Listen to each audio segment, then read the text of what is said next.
Hello, everybody, and welcome to the newest indoor adventure in Masks, a New Generation, Green Sun, Part 1. Today is February 25th, 2021, and you are loved. And that is a very important thing that we like to remind each and every single one of our viewers and listeners at the beginning of each and every single one of these games. If this is your first time joining us, you can go to youtube.com/indooradventures to check up on all of the VODs of each of the games that we have played on this channel, including full playthroughs of Tyrant Security, Curse of Strahd, Ghosts of Saltmarsh, Waterdeep Dragon Heist, as well as a bunch of other ongoing games as well.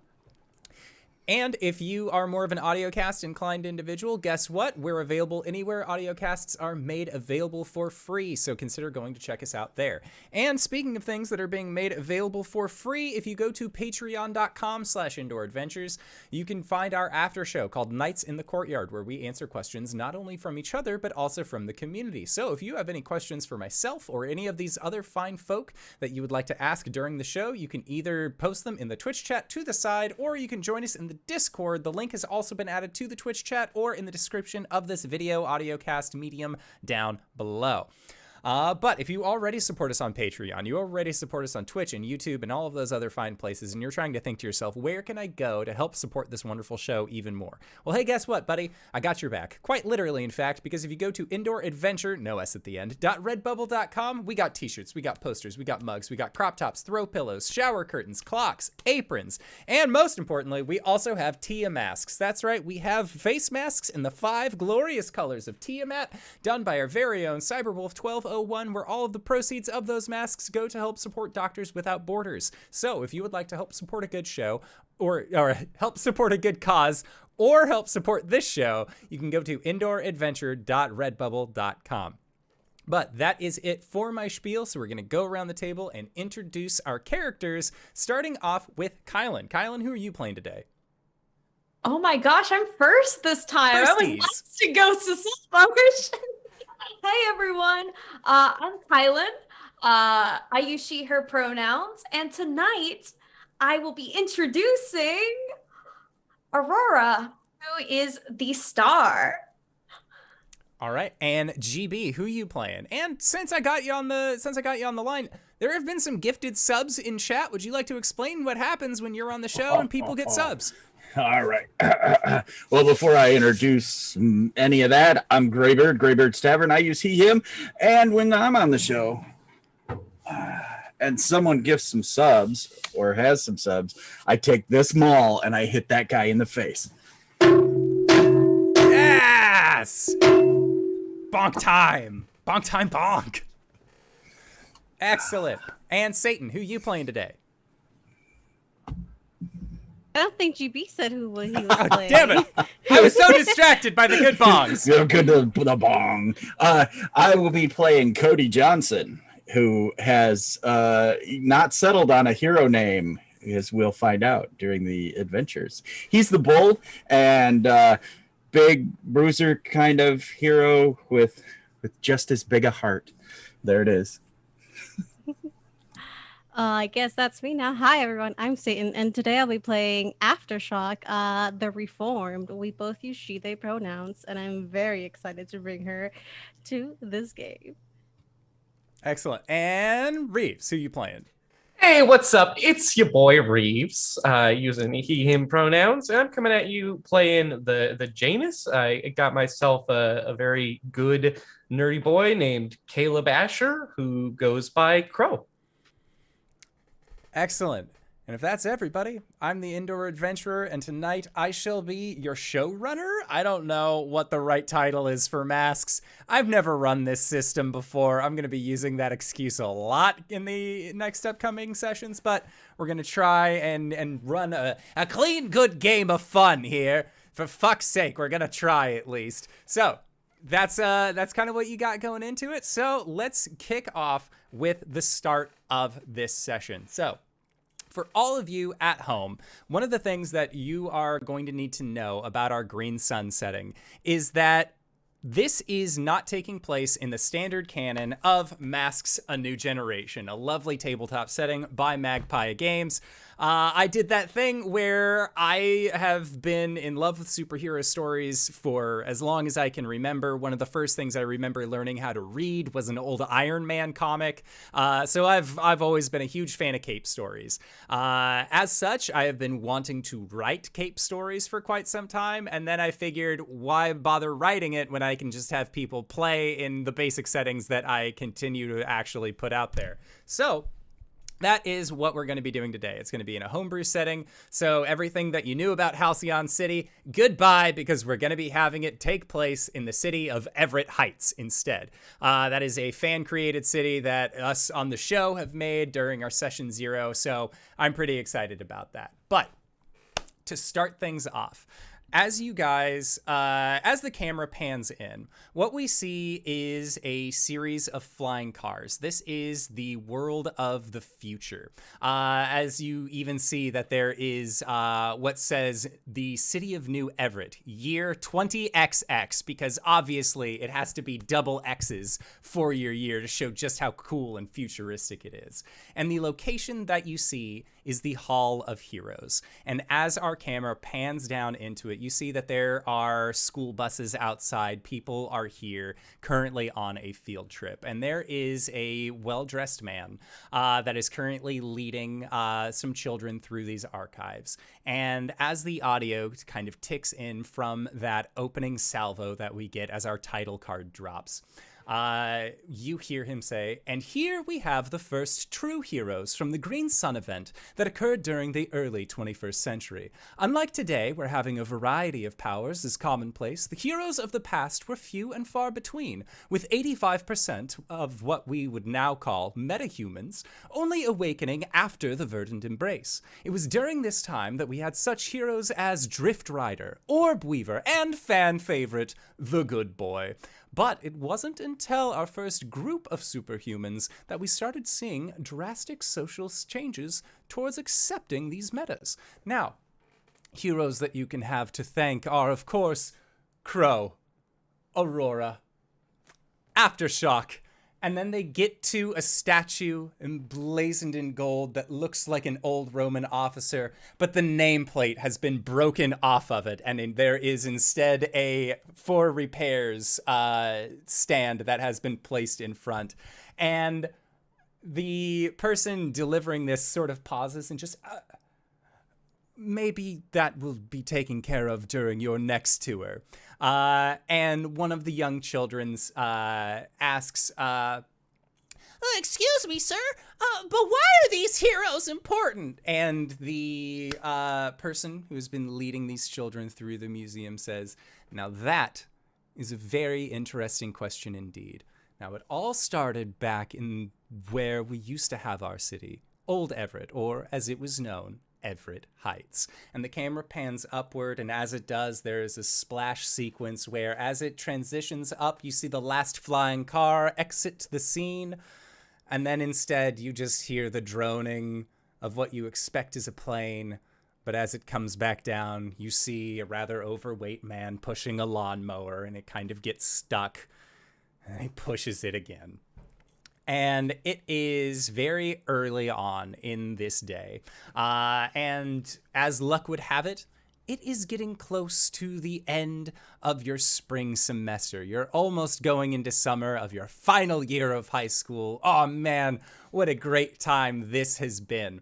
All of our heroes at this time have not come together. They are not the superhero squad that the Hall of Heroes will have on display for everyone in the year 20XX. No, these are relatively average high schoolers. Some of them already have begun to embrace heroic abilities. Others are waiting simply for these heroic abilities to be thrust upon them. Looking at you, Cody. So, As the day begins, we are actually in our homeroom class. And in homeroom, your teacher, your history teacher, Mr. Henry Caldwell, is standing at attention. He's arrived. He looks very tired. He says that he has been up all night grading your papers, making sure to read them with the most litigious of views. And of course, none of you know or care what that means, except maybe Caleb, who actually spent quite a bit of time on his paper. But getting your papers back, what grades do you think you all got? I will let you all be in charge of your own grades in Henry Caldwell's history class. So, as Mr. Caldwell comes around, Aurora, he hands your paper back. What grade does he give you on yours? I'm gonna say Aurora is a solid B student. Coasting, doing just enough to get by, but also not like, because C student's a little too lax, but B is just enough where it's like, okay, you put in some effort. Now, another reason why Aurora might also be a standard B student is because her nightlife is not just meant for studying. Aurora, you are the star as far as that playbook is concerned. So tell us a little bit about yourself. What does the star mean in the Masks campaign setting? Yeah, so let me go ahead and I'm gonna pull up this little snippet because each playbook has like a little brief monologue as to what it's about. So for the star, it says, being a hero isn't just about doing right. It's about being seen doing right. Let them think you're shallow for loving the spotlight and the cameras, for making speeches, for smiling so much. You'll be a hero in all the ways that matter. So this means is Aurora actually is already a little bit established as a hero within this world. And she has amassed a little bit of a following already for her days when she was a part of a magical girl heroine squad. Excellent. And for our audience as well, what does Aurora look like? Like, let me know. 'Cause right now we don't have our art up. We should have our superhero art next week, hopefully. But in the meantime, paint me a word picture. Visually describe Aurora to let us know who it is we're dealing with. Absolutely. So, Aurora out of costume. If I had to give you like a face claim to reference, think Brie Larson as Envy Adams in Scott Pilgrim versus the World. The outfit she has on is like the white trench coat and like the Ariana Grande high pony. So it's very kind of, in like the platinum blonde, almost white hair, very, very monochromatic, very put together. You can tell that, someone has picked out these outfits for her, has stylized everything perfection. For it. To a T. So even though she is playing the parts of a high school student, she's still very much a celebrity as well and has to, she can't come to school in sweatpants and a t-shirt. No. So, yes. So that is what she looks like. Excellent. And I feel like you having previously been part of the magical girl heroine squad and still also having that kind of be your side gig, like all of the teachers are aware of this.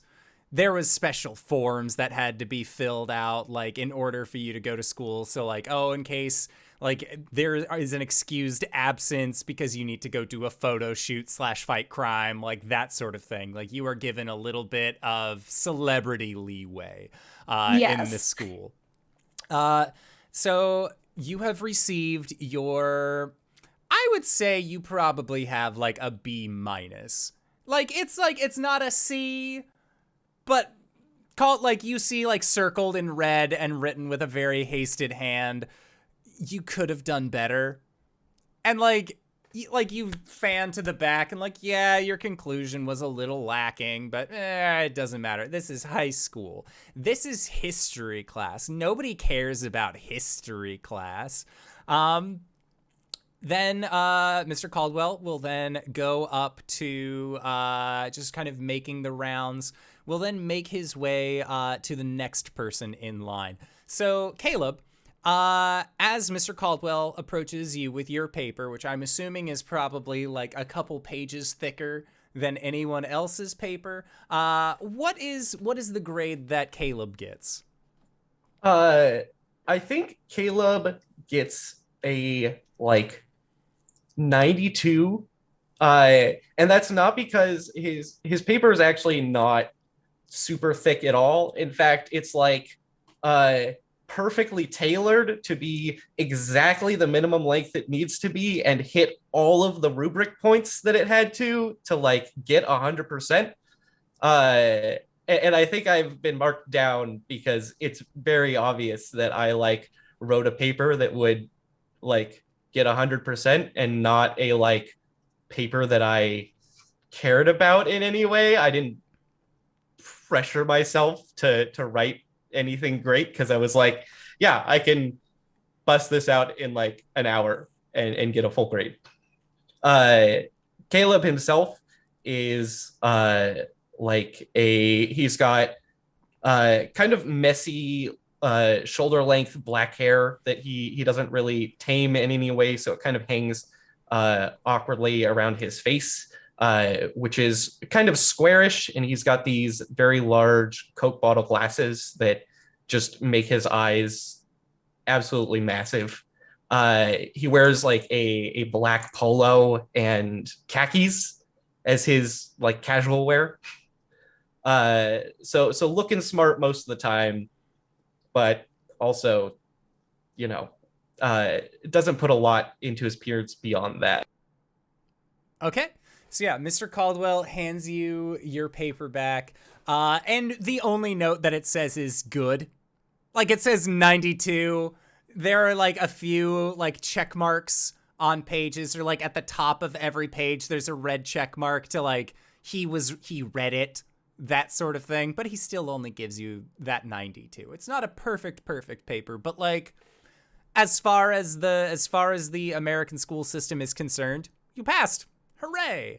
And sitting directly behind you, as she was a transfer coming in early this year and yours had been the only available seat, sits Luciana. So Satan, Mr. Caldwell hands you back your paper. Describe Luciana and kind of what grade you think she would have gotten on this. She kind of looks to the side as he puts the paper down, doesn't really make a motion to grab it at first, to just kind of check out the grade. And she actually got a solid 90. She's trying. But you wouldn't expect that from her by the way she looks. She has, you look at her and she has just dark makeup, black lipstick, piercings, shaved sides, dark brown hair that's kind of messy with long, a jacket that is well worn, probably a dark jean jacket with patches that she's sewn on herself, sewn on with dental floss because it's cheaper than thread and it's sturdier. Probably some indie or obscure band shirt, chipped black nail polish, and she has ripped jeans and just old boots. She looks very your traditional goth or punk type of person, so you wouldn't expect her to try or actually get any good grades, and she gives that vibe. But she kind of looks at it, sees that's a night, it flips it over so nobody else sees it, and then just puts it in between, in the middle of the desk, and just kind of sits back on her chair and just slouches. Oh yeah, no, it does not matter which chair, wherever. Posture is terrible, but on purpose. Oh yeah, it's a look. It's cool. It's a look. It's she's not trying, but it looks cool. Oh yeah. No, it's the art of not caring at all, right? Exactly. You spend an hour on your hair to make it look like you woke up this way. For sure. So yeah, your paper has been given back to you, and you also received a very good grade. Then going to one of the kids who sits in the back of the class, kind of by themselves. Not for lack of being friendly, but more just that's where luck sort of sat you down, Cody. So as Mr. Caldwell comes up and then hands you your paper, what kind of grade do you expect Cody to get? And kind of tell us a little bit about Cody as well. So this is like the first not C or C plus paper. This is an A minus. But it's homeroom history, and the paper is like titled, Life and Times of a Centurion Officer, Roman Legion, blah blah blah, with bracketed years set in it, and like I said, it's like an A minus, and I would imagine, the teacher's a little nonplussed about it, like holy crap, and then. He writes good job with an exclamation mark. It's red, and it's like, and the thing is that the reason it's an A minus is there's actual conjugated Latin in the paper, and the professor or the teacher was like, no, wrong, and Cody just looks up and looks at it, kind of. Wrinkles his face a bit and it's like Latin locula, and he's like, in subtitles it says I speak Latin in that, and then he just kind of is like shrugs and realizes that he's like drawing attention to himself, and he slumps back down, and he's the big jock like guy, but he wears the knit shirt. He's got a little bit of spiky hair thing going on. Chiseled features. Cheekbones that would cut. But he's wearing like a big gray sweat jacket, and most of the time it's like hood up, just a little bit of spiky fringe hanging out the top. Jeans, either a knit shirt or t-shirt, and then like Converse. Okay. Depending on what time of year, it's either like cargo shorts or jeans. Oh yeah, for sure. All right, so I feel like you have all been given your papers back, and Aurora, that you could have done better. Mr. Caldwell knows that you could have done better, but like you said, whatever. It's towards the time. Who has the time? It's the end of the school year. Summer is only a few months away at this point, and then when that happens, you're gonna be done with this place anyways. You'll have time to pursue your professional career. You can skip college if you want. All of that's gonna just be a thing of the past. It's all looking up for Aurora at this point, and class goes by pretty regularly, I would say. You don't really expect to find anything new going on in this class. You're kind of getting at the end of your last history class, which at this point is mostly not even really a history class. There's some base history that's going on, but a lot of what it is more of a government and politics class. So it's more just hey, you're going to be voters soon if you aren't already. This is kind of what you need to know going in, and a lot of it, Mr. Caldwell seems to always go back to the Roman polis, the original democracies and republics, that sort of thing. He seems way more interested in the traditional versions than he is more modern times. And he has almost an anti-establishment vibe about him as well, where he when he's talking about current political structure, a lot of it's just all right, so you have our two-party system. Now, let me tell you what the problem is with that. And, he's very easy to get on tangents, especially in regards to, the current political climate, which this game, again, takes place in the early 2021, so who knows what happened in this fantasy world? Perhaps President Sanders ran for re-election like everyone wanted. Hooray! If he came in for a third term, no one would be upset. Wow, what a great guy. things have been great. There's no weird energy. You know what? It's fine. That's a thing of the past because where this story takes place is technically 20XX. So It's called escapism, damn it! exactly. This is my fantasy world. So you guys are senior students again at Everett High, and going through the daily motions of class. In our session 0, we talked about classes that you all would share together. So Luciana and Aurora are lab partners in a science class. Crow and Cody share PE with each other. Luciana and Cody have art class. Aurora and Cody have home ec. Crow and Aurora have English together, and Crow and Luciana also have free period. Now, free period technically isn't really a class, but it is more of like a choose your own adventure study hall, where if you already have enough school points to graduate, then you can kind of just do whatever during that free period. It's been a long time since I've been to high school. We have school points, right? We do whatever at high. School points. Yeah, like credits. We do now. Yeah, no GPA, no credits. Just Yeah, as school long points. as you have enough SP, you're good.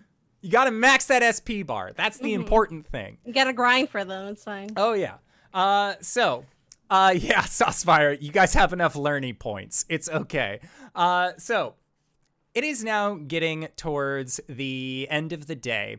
And this is a question that I felt would actually be a pretty pertinent question to ask all of you that I forgot to do so during session 0. Modes of transportation for all of you. Do any of you have cars? Do any of you ride your bike to school? Do you get rides, public transit? Like, what is the situation for your method of travel? And that method of travel will stay pretty consistent throughout the rest of the campaign as well. I would say Luciana definitely is the one that has like an old beat up pickup truck. Like she runs great. And it's not as loud as people might think, but it could use a new paint job. All right, so Luciana drives an old beater truck. Aurora has a chauffeur that comes and picks her up. Not like a limo or anything like super pretentious, but maybe like a... It's like a town car. Like, like somebody important's in that vehicle. maybe it's like a Cadillac Escalade or something. The Lamborghini, not the Bugatti. Just the Lamborghini. Bugatti's for weekends. I was going to say it's product placement. It's the Chrysler 300, the most productly placed car on the market currently. Yeah, no, it's nothing too high end. It's probably like a Cadillac or Mercedes Benz, something, Nothing in super that. high end, but a Oh, Mercedes yeah. still. That is so. It's got Oh, yeah. seat heaters where it counts, and that's the important part. Exactly. So yeah, she has a driver that comes and picks her up from school. Awesome. So you got a driver that picks you up every once in a while. Instead of going directly home, they take you out to do like your photo shoots and monster fights, like villain fights, that sort of thing. Most of that at this point, because in our narrative, you used to be a member of like a top of the line, like super heroine magical girl squad, but you are now going on a solo act, correct? Yes. Yeah. So every once in a while, you will get asked to like go help out the local area, and like half of it, regretfully at this point, is like helping out at a soup kitchen. Standing in lines for places, like not things that Aurora necessarily wants to be doing, but like she still needs to maintain a public face. So then Cody, what is your transportation situation? Cody has to have a Jeep, man. I mean, how could he not? He lives basically up in the woods at his grandpa's place, and so he's got a kind of a beat up old Jeep to roll around in. It always has mud on it. Yeah, like even after it rains really heavily, it's just like part of the paint job. Yeah, and it's more like a canvas flap than like a hard top or whatever. If it rains, it's just sort of like uh, uh, uh, stretch cables holding a tarp to the top of the Jeep. Yeah, you know, For sure. All right, so Cody drives an old Jeep, an old muddy Jeep. We have an old beat up pickup truck, a chauffeur. Caleb, what is your method of transportation? Well, unlike all of you fancy rich people, I've got something a little similar to Luciana's rig, I guess you could say. It's pretty sweet. I call her Big Bertha. She's my fixed gear bicycle. Oh, yeah. And, she was also passed down to me from my brother. Rusty as hell in a couple of spots, but I can ride that thing pretty damn fast.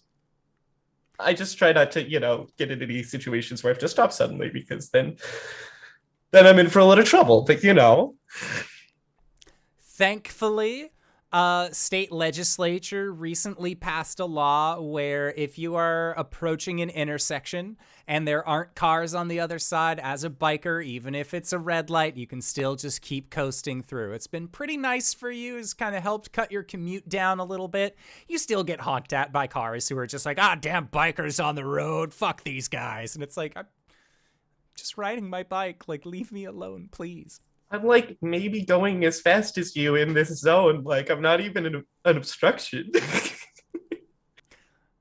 All right, so that is your guys' school life, and you all are like towards the end of school. Does anybody participate in any extracurriculars at school? I know that Aurora, for example, you got a job to do. Like Dimitri, your publicist, production manager, he's always trying to line up gigs. Usually they don't pan out, but at least or if they do, they're pretty low on the tier list as far as hero work goes, but you're still trying. So I'm assuming Aurora is working her side gig. Caleb, do you have any extracurriculars? Yeah, Caleb is in chess club, which he mostly does because it eats up enough time in the evening that traffic has cooled down and he can get home faster. That's a totally fair reason to be in chess club. So you are in chess club at least until traffic dies down. Your chess club proctor would be Mr. Caldwell. So he's actually he's probably the closest teacher that you have. He also rides a bike. He does not have a car. So he's also on the same board of this club lasts long enough for the traffic to die down, and that's really all that he's looking for. That he has a passing interest in chess, all things considered. He's good at it. He's good enough to be an instructor, but he doesn't really play with the students often. He'll teach them very basic moves, but for the most part, he just sort of sits in the back, and he's always poring over Google or some sort of news feed. He's just sort of he just reads in the back of the room, make sure you guys aren't doing drugs, getting into trouble, that sort of thing. No smoking the pot before chess club, you hear? And then Cody, what do you have any extracurriculars? Oh man, I want to say that his extracurriculars probably aren't school based. I think he does stuff with his grandpa to help neighbors and things. Okay. He'll work other people's farms and that sort of thing as favors, because everybody knows Old Man Johnson, Cody's grandpa. And I think that's sort of it, because Cody, used to play hockey at his old school, and, it was, total hockey in the winter or swimming or, he used to play all the sports. But then when things happened, all of a sudden he could really play the sports, and he had to hide that, I could throw a football through you. That kind of thing. For I sure. check you through the boards. So yeah, so he's trying to stay low key as far as that goes. So he just is he's that nice boy who helps old man Johnson now. Excellent. And Luciana, do you have any after school activities, such as loitering or doing punk related things? Yes. She tried to get into like band because she transferred. She's like, that's what you're supposed to do, get into extracurricular activities, right? I guess. But she like walked into the room and like heard what they were playing. She's like, no, I gotta go. And so now she kind of just either spends her time either loitering or annoying her neighbors with her loud music. Gotcha. Both either played on on like music she's playing or like guitar that she's playing. Gotcha. So, for your preference as well, places that this city itself is actually rather large. Everett Heights at this point is roughly 750,000 people. It's actually like a decent sized city. There are obviously like all sorts of city related places that you could go hang out, whether it's like a shopping mall or like just downtown TM. And then there is also the Mid-Grove Industrial Forest, which is a forest park that's roughly about a mile in square acreage. It's not a actual square in the middle of the city as it is more of like a longer strip. But there's a nice lake that's in there. There's walking paths. There's just places for you also, again, to loiter and just sort of not be at home if you don't want to be. Yeah, she definitely would spend her time like in that forest park by the lake or just climbing the trees, even though there's a sign that says don't climb the trees. Oh, yes. Sitting on the little hills and grassy areas that says don't step on the grass. Reading a book or just hanging out, listening to music. Surprisingly, she doesn't hang out with other people. She actually likes to keep to herself most of the time. She doesn't have like that clique or group of people that she hangs out with, the other punks or goths or loitering type of kids. She kind of is trying to keep to herself most of the time. So she'll be there reading or listening to music and hanging out, so she has something to do. Gotcha. While she has to get home. Yeah, I would say in the park, you end up being able to find this tree that's like, it's amongst all of these other trees. It looks very inconspicuous.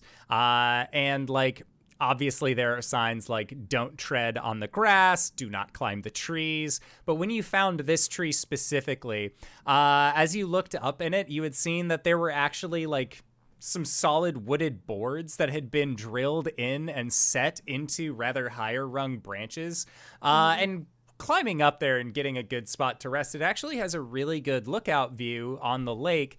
And there are carvings in the tree itself that let you know this is actually like a stoner hangout. Like a bunch of kids just like hang up here and get high. Like that's all that they're really doing. But as far as like this being a very populated place, you're the only one that you've ever seen really hanging out, or like sometimes like you'll get near it, you can smell the weed, and so you're like, oh, okay, the tree is currently occupied. Like I don't need to worry about that right now. Yeah. She also just sits there and like gets stoned while reading and like just looking out. Yeah, it's just it's a good spot to just sort of like veg.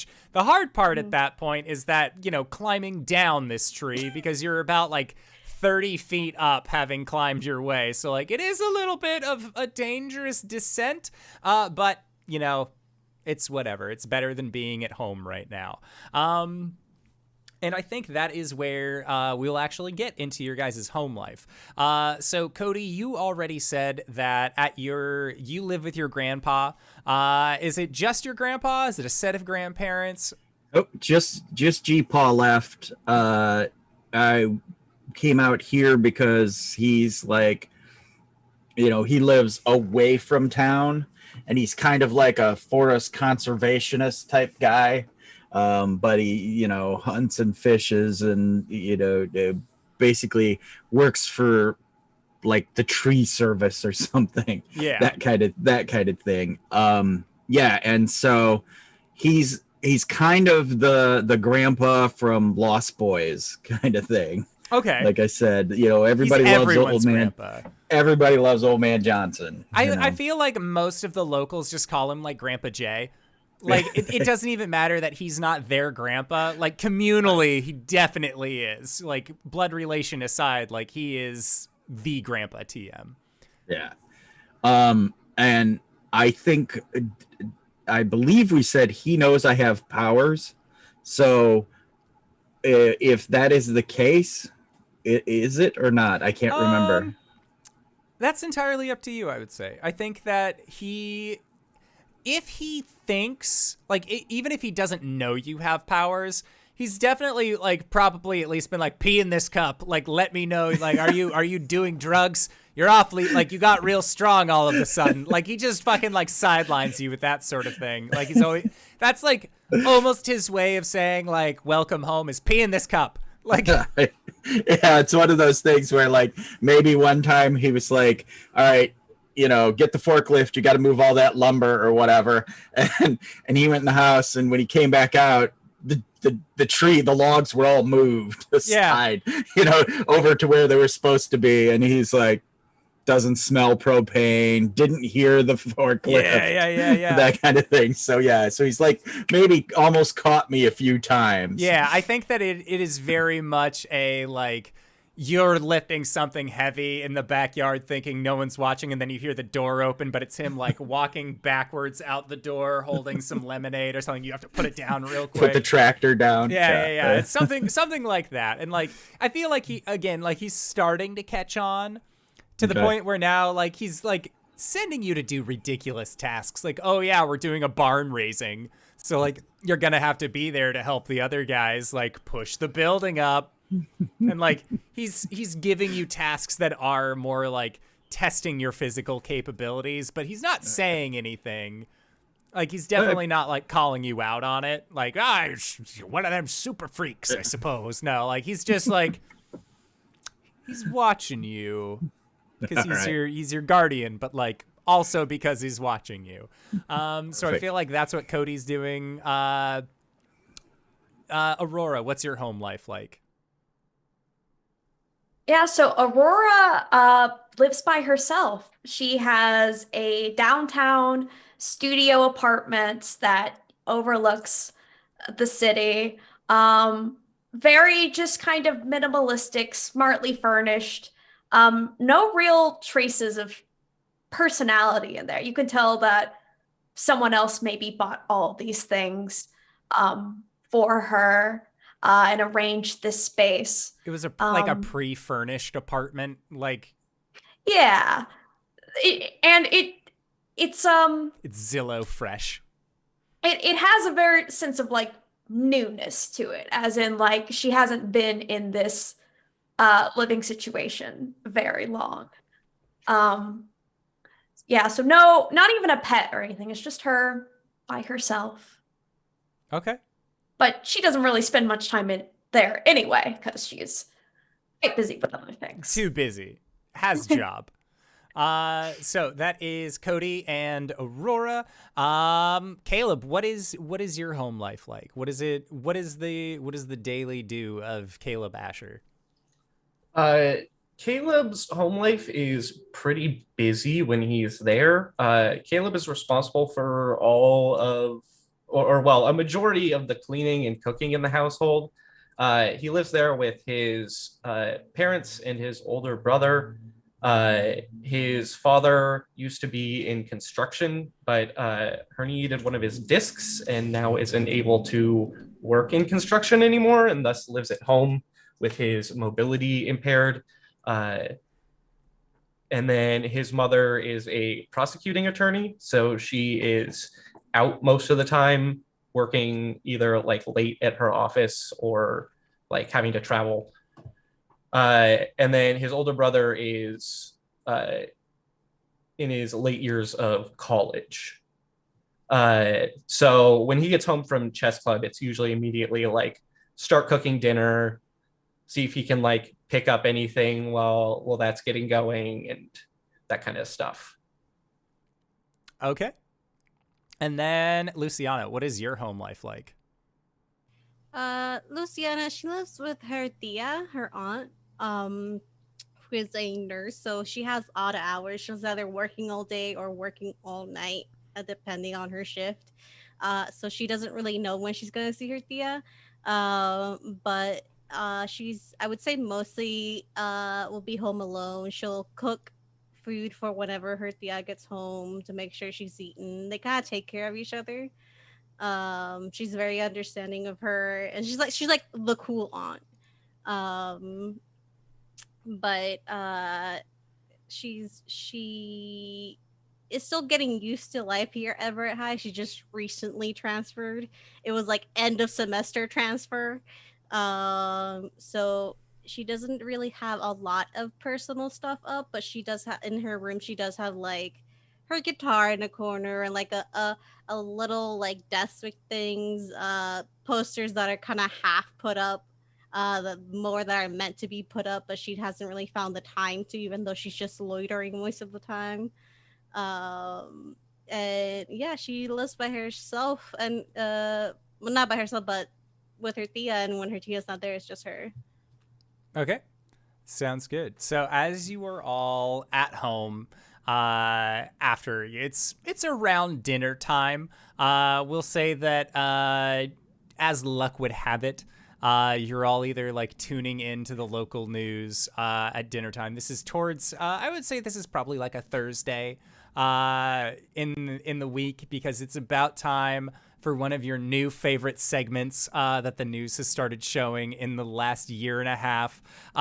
This is Boy Watch, as they have labeled it, tracking one of the city's most favorite superheroes, Good Boy, who is a super-powered pit bull, or not a pit bull, a English bulldog. So with like the in-facing knuckles, big bulky chest, kind of droopy mouth, this super-powered canine has an incredible sense of right and wrong, as his owner Dale has described it. And Good Boy is just getting, like, the public laps him up. They absolutely cannot get enough of Good Boy. Not only is he a crime-fighting dog, but he's also cute as a button as he does it. And as you are watching the newest segment of Boy Watch, you see that there are actually like robbers that have their hands tucked behind their back. They look like they're like all like been knocked out by something, and Good Boy is standing near them and then just flops onto his side, rolls onto his back, and is just doing that thing that dogs do where they're trying to get that scritchy spot. And the newscaster who is there like goes from being very serious about this bank robbery to then just like fawning over this dog being super cute in the grass. And the other segment that comes after Boy Watch is talking about how the second anniversary of the Green Sun event is taking place. And as they say in the on this news bulletin, as many of you will remember, roughly or coming up on 2 years ago at 7:36 p.m. Eastern Standard Time, the world changed, and it has changed forever. The sun itself, for 5 minutes, turned a solid green color, thus shedding this greenish light over the entire world. Even areas that were in darkness during this time, such as on the other side of the world, they experienced a similar event with the sun's reflection actually being bounced off of the moon directly onto them. Now, it was this event, and roughly after, that you all started seeing a rise in the strange, a rise in the curious. This Green Sun event has caused a tonal shift in certain things. Nobody is really like out and really coming out and saying that they are heroes or that they have abilities. but you have started noticing that there are metahumans. There are humans and other things, such as Good Boy, who have these innate abilities that are leading the world by storm. In Japan, there is a commonly a well-loved hero who calls himself Drift Rider, who has super speed as long as he has 2 points of contact on the ground at any given point of time. Part of his superhero costume is that he has a glove that has metal plates on it that he will set on the ground, and then as he runs will leave like a sparking trail behind him. Good Boy is a Superman dog, not to be confused with Crypto the Super Dog, DC Comics. We do not have licensing to them, but instead we have made our own super dog. And then in Everett Heights, you also have Orb Weaver, who has a spider-like sense, the ability to shoot webs from her wrists, which causes the city cleaning crew no end of fury. They do not like Orb Weaver. That just leaves these webbings everywhere and in rather high places for them to clean up. No one knows who those heroes are, except Good Boy, who is just a very good dog. Everyone knows Good Boy. But people like Drift Rider and people like Orb Weaver, there's no real identity to go along with them as far as like a human face behind it. And a lot of the segment even goes into asking, who are these people that are currently parading around the city?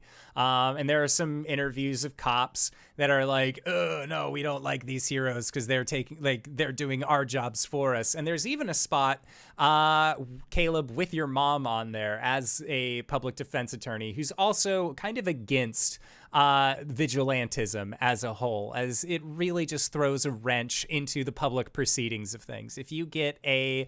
If a masked individual drops off a villain covered in webbing on the front door of the police department, they may have committed a crime. However, legally, there's not really much that they can do to hold that person there because they were not read their Miranda rights. They were not officially arrested. This was not even a citizen's arrest. These are just superheroes going about their business, flying around, zip, zap, zap. To them, this is very strange.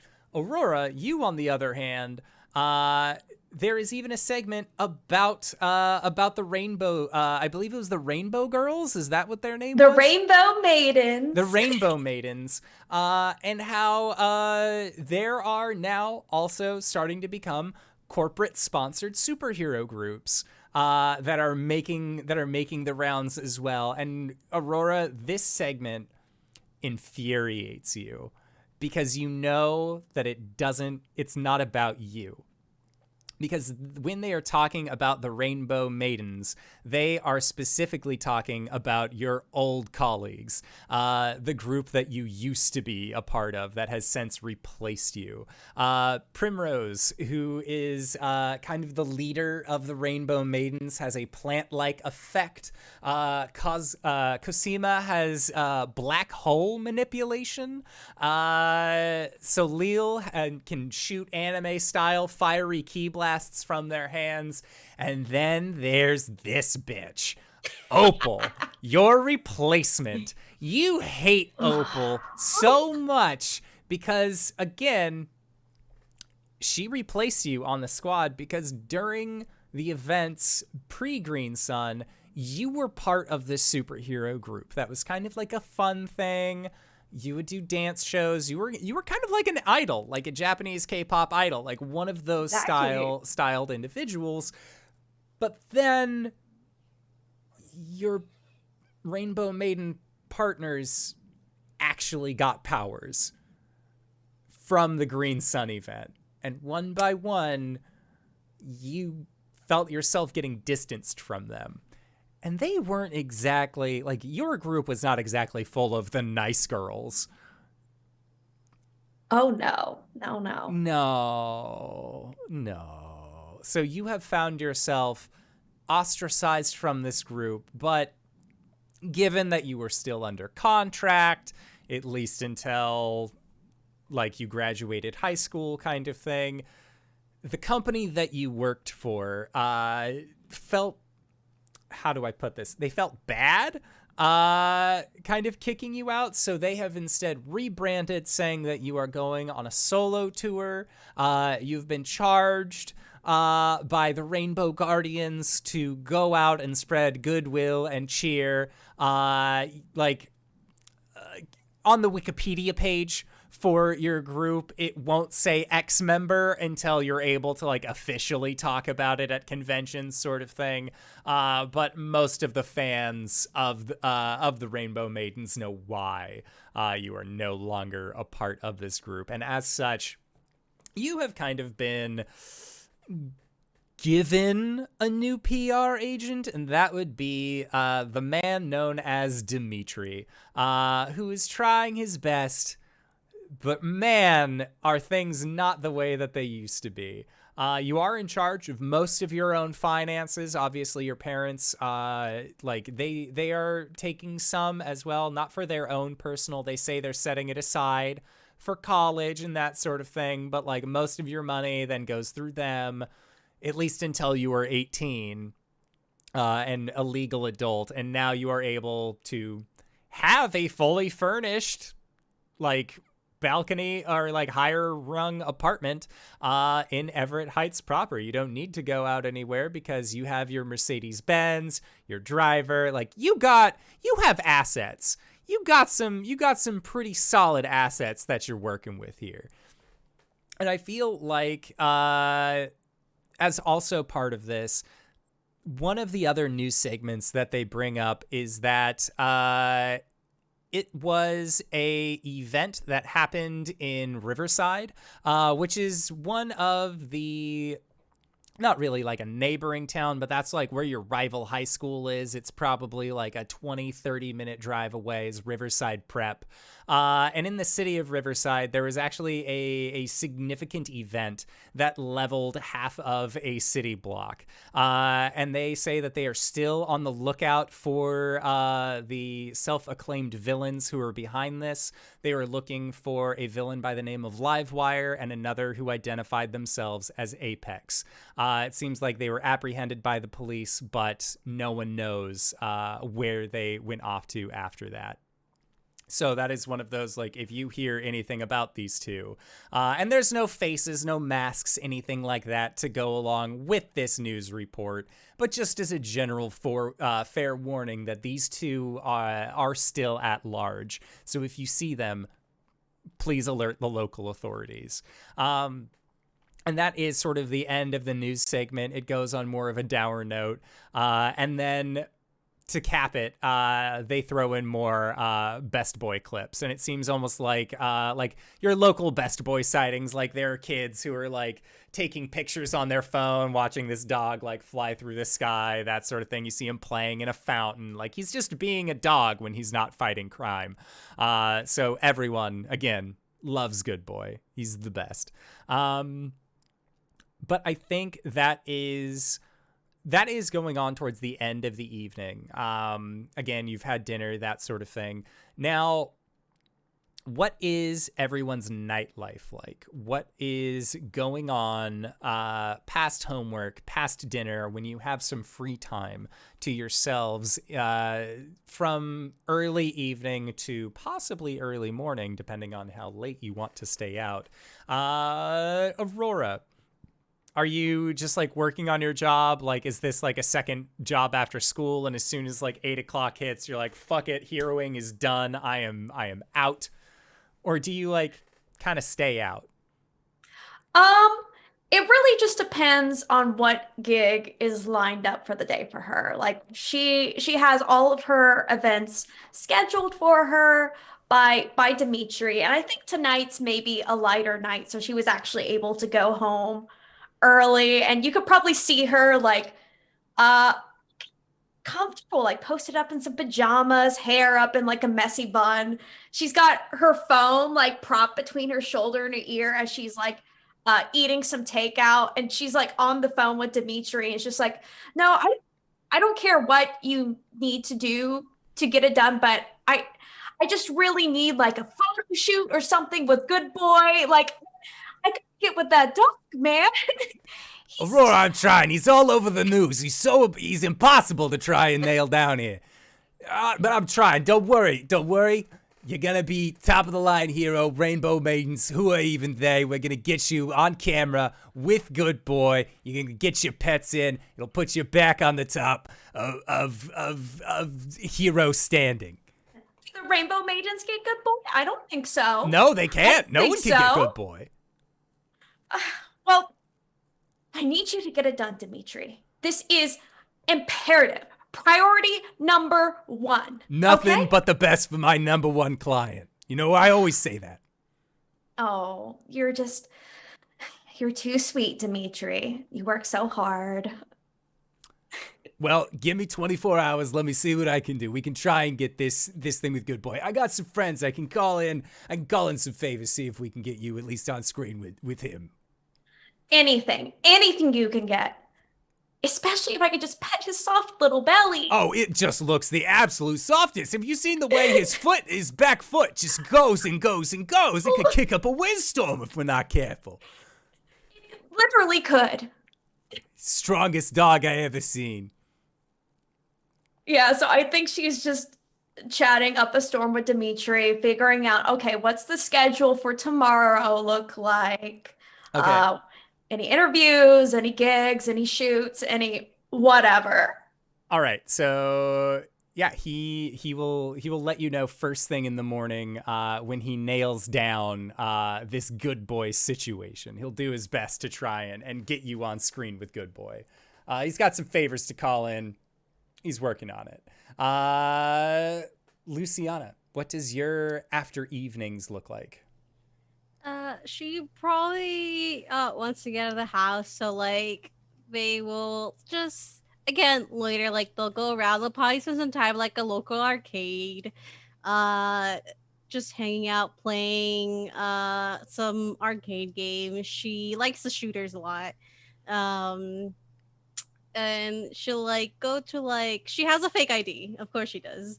And she'll go to like local like bars that have gigs, see what's playing. She doesn't really drink there, but she just like wants to see the shows. She just wants to see the shows, so she'll do that, and just like go around town, getting to know it more, to know the vibe it has, the people it has. Now that she's here, and yeah, she's just hanging out and just seeing what it's about. Sounds good. Cody, what is your after hours times? So I think we see Cody like looking out the window and finishing up the dishes, and G-Paw's already like asleep in the living room. Like the TV's playing, that whole the thing was going on, and all the news, and Cody was listening. Like I said, he was finishing up dishes, putting them in the strainer, and then he sees G-Paw there, and he pulls the Afghan off the couch and kind of tucks G-Paw in, and then he like cracks his neck, and then we just see him like out in the woods, just like boom, boom, boom, and like whoosh, like, big giant jumps and stuff. And he like, gets a stick, and then he whirling it around like a spear, and he's, practicing fighting and stuff where nobody's ever going to be or see, and we like hear owls hooting or whatever. But yeah, he usually, unless it's like a weekend night or something, I don't foresee him, not just being home. Yeah. He's tries to, like I said, stay out of the way. And yeah, that's him. Yeah, for sure. I think that's it. All right, and Caleb, what does Caleb's nightlife look like?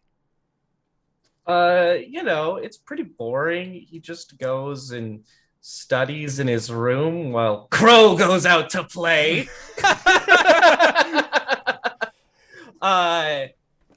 the whole thing with the Janus that I don't think I mentioned is it's your traditional dual identity kind of superhero living their normal life and their superhero life.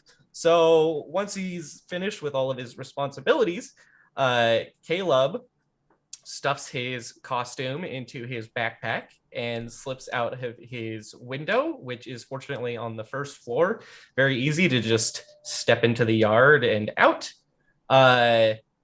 He usually tries to make sure that it's late enough that everyone's probably going to be asleep or like not in a position where they're going to be out in the front yard when he steps out of his window. And then recently, he has been trying to track down a very minor villain. Did we name this villain? I don't think we did.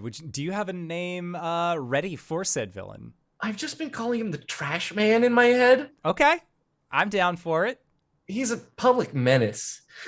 He litters, but like literally, big piles. It's like all he does. He's been wandering the big central park, which you named, and I should write down. Midgrove Industrial Forest. Yes. He has been emptying the trash out of the trash cans with his powers into the middle of the walkways. But he always does it very late at night, so nobody can ever catch him. So Crow has been surveilling the park. In fact, he found a very nice surveillance spot recently. A couple of boards hammered like way up in this tree. You can see so much of the park from there. It smells a little funny sometimes when you get to it, but it's fine otherwise.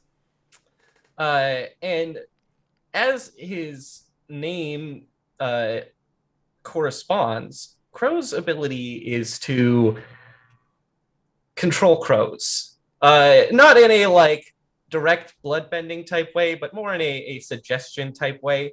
There's a crow that hangs out with him all the time, who he has a particular attachment to, whose name is Mephistopheles. And basically, anytime he is in costume, Mephistopheles is with him. His costume is like a long black cloak made of crow feathers with a hood up that he wears, and then he has a like half Venetian mask with a long nose. And he's just skulking around the park, getting information from his crow friends about the movings, and yet still somehow he has been unable to pinpoint this man who is struck multiple times within the like time that Crow has been trying to find him. Now, the other notable thing, Crow, is that while you have spent quite a few of these nights trying to track down the trash man and his ne'er-do-well attitude, you have become somewhat of a notable figure here in Midgrove. The local neighborhood watch has seen a man dressed all in black, with a mask covering his grisly face, going from tree to tree. He seems to have the ability to call upon those carrion crows at his will. He is scaring late-night joggers. He is scaring couples who are out just trying to mind their own business. Those crows are leaving trash everywhere, and the neighborhood watch is actually pinning most of the trash man's crimes on you, Crow. And it seems like, all things considered, you are a slightly notable figure here in this industrial forest, as again, the neighborhood watch has taken note of you to the point where, as many of you know, the neighborhood watch symbol shows like the little skulky man looking over his shoulder. That skulky man looking over his shoulder has since been replaced by what looks like a sidewalk crossing walkie man that has more of like the long pointed nose and a cloak kind of billowing off of the back. The neighborhood watch has actually changed their have rebranded to now almost be specifically on the lookout for you, Crow. Yes, as Kylan pointed out in the chat, they did get the beak wrong. It seems like they have more of like a plague doctor mask thing going on, but a plague doctor mask is easier inside profile of like a single color. So you can't really fault them for it, but it's still not right. They never get the nose right.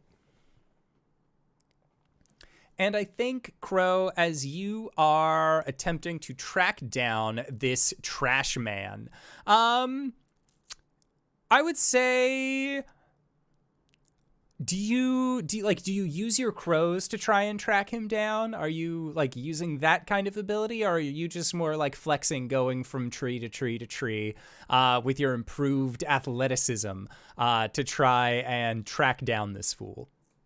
Crow is mostly on like a mass stakeout, where he just kind of chills in a single area for a time and does his observations, and the rest of his murder is like spread out through the rest of the park and like looking for anybody suspicious, spreading trash, so that they can like fly up, and the signal is actually just for them to like flock out of the trees cawing, basically, as you know crows do.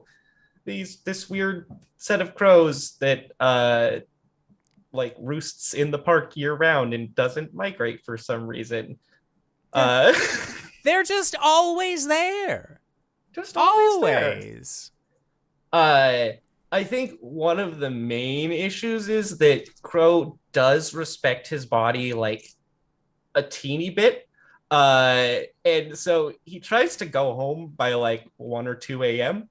And I think that the trash man does not operate in the hours that he's been observing the park. Now, trash man usually strikes closer to like 3 to 4. If you were pulling an exceptionally late night, you might be able to find the trash man. But as it stands, he's just he's getting up to no good when no one's watching. True villainy right there. Truly the thing that an arch nemesis is made out of. Now, for this event that we are going to be going into, this is going to be on the weekend. So this is a Saturday. And Aurora, the next day on that Friday, Dimitri lets you know that he landed a gig for you on Saturday evening. It's going to be later in the night. It's not going to be with Good Boy. Look, I've been trying to call in my contacts for Good Boy, but apparently there's, what are they? Like, they call themselves the Neighborhood Watch. They're scared that there's like this guy dressed up as like a bird costume or something. He seems to be scaring joggers or something, leaving trash everywhere. They don't really like him. I think I remember him. He crashed one of my photo shoots. What was his? Birdman? I think it was Birdman. I think that was just what everyone's been calling him, like the Blue Jay or something like that. Okay. Yeah. Now, and so, what about him? Well, he's been crashing. Like he's just been kind of skulking around, he looks funny, right? He looks real weird. He's going around dressed as like this evil bird monster thing.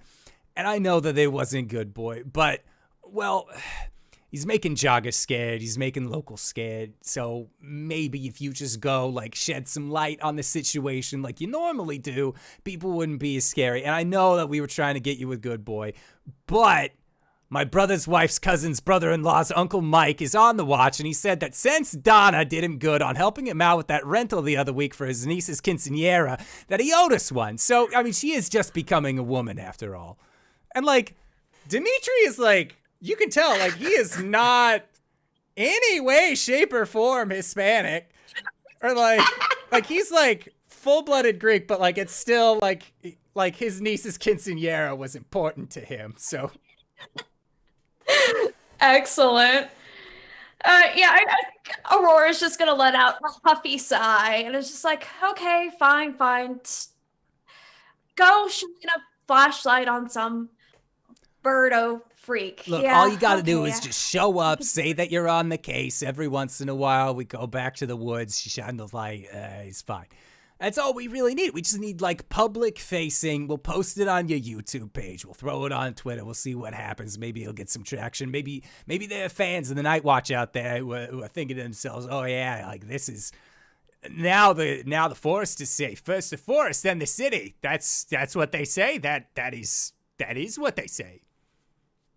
I've never heard that. Well, you've been in the industry as long as I have, sweetheart. You hear lots of things. Right. Well, what a fun way to spend a weekend. Now, you just got to be up tomorrow night, 10 o'clock. That's when the night watch is, the neighborhood watch is normally there, so just come on by.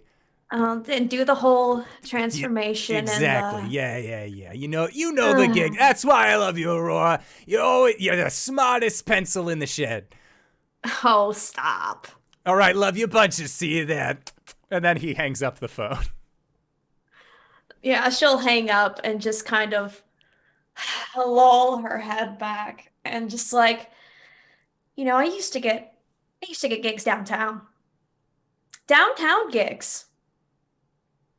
Bank robberies. Now I'm hunting birds. And Aurora, as you are expressing this, as you are like filled with disdain about what tomorrow night's adventure will surely lie in wait for you, that's where we're going to go to our break for the evening. So I'd like to say thank you to everybody who's decided to stick with us so far. We're going to try and be back in 5 to 10 minutes, so don't go no place unless it's to grab a food, grab a drink, grab a friend, or possibly go to indooradventure.redbubble.com, pick yourself up something nice, and we'll see you guys shortly. All right, everybody. See you soon!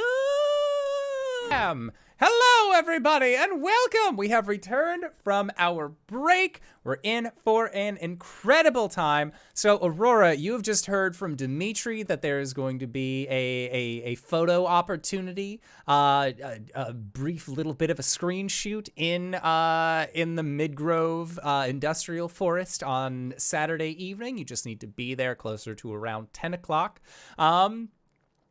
Cody, what are your weekend plans? Like, what do you do when you're not helping out your grandpa? Cody probably goes into town and will probably hangs out at the skate park. And yeah, just tries to keep low key, but I imagine he ends up at places like an arcade or a movie or that kind of thing, but usually by himself in the back, just hanging out. Yeah. I would say you probably are just getting done. You're probably just getting done at a movie. And it was what kind of movies do you think that Cody enjoys? Was this like a rerun of a really old movie that you're finally able to watch in perfect cinematic quality, or is this one of the newer movies that's come out lately? I think it's probably it's either something like Ron or Seven Samurai or Fury Road, so it's action, that type thing, or it's something crazy like the Potemkin, stuff that only film students would see. Okay. And again, I think part of it started as him seeing the long line for some show and not wanting to be in the long line. And so then he went and he starting to grow this love for these weird old movies or whatnot. But as a side note, if on social media, Aurora has a gig going on and it's posted, Cody's going to be there. Okay. So, Cody, you went into town on Saturday at roughly around 4 o'clock.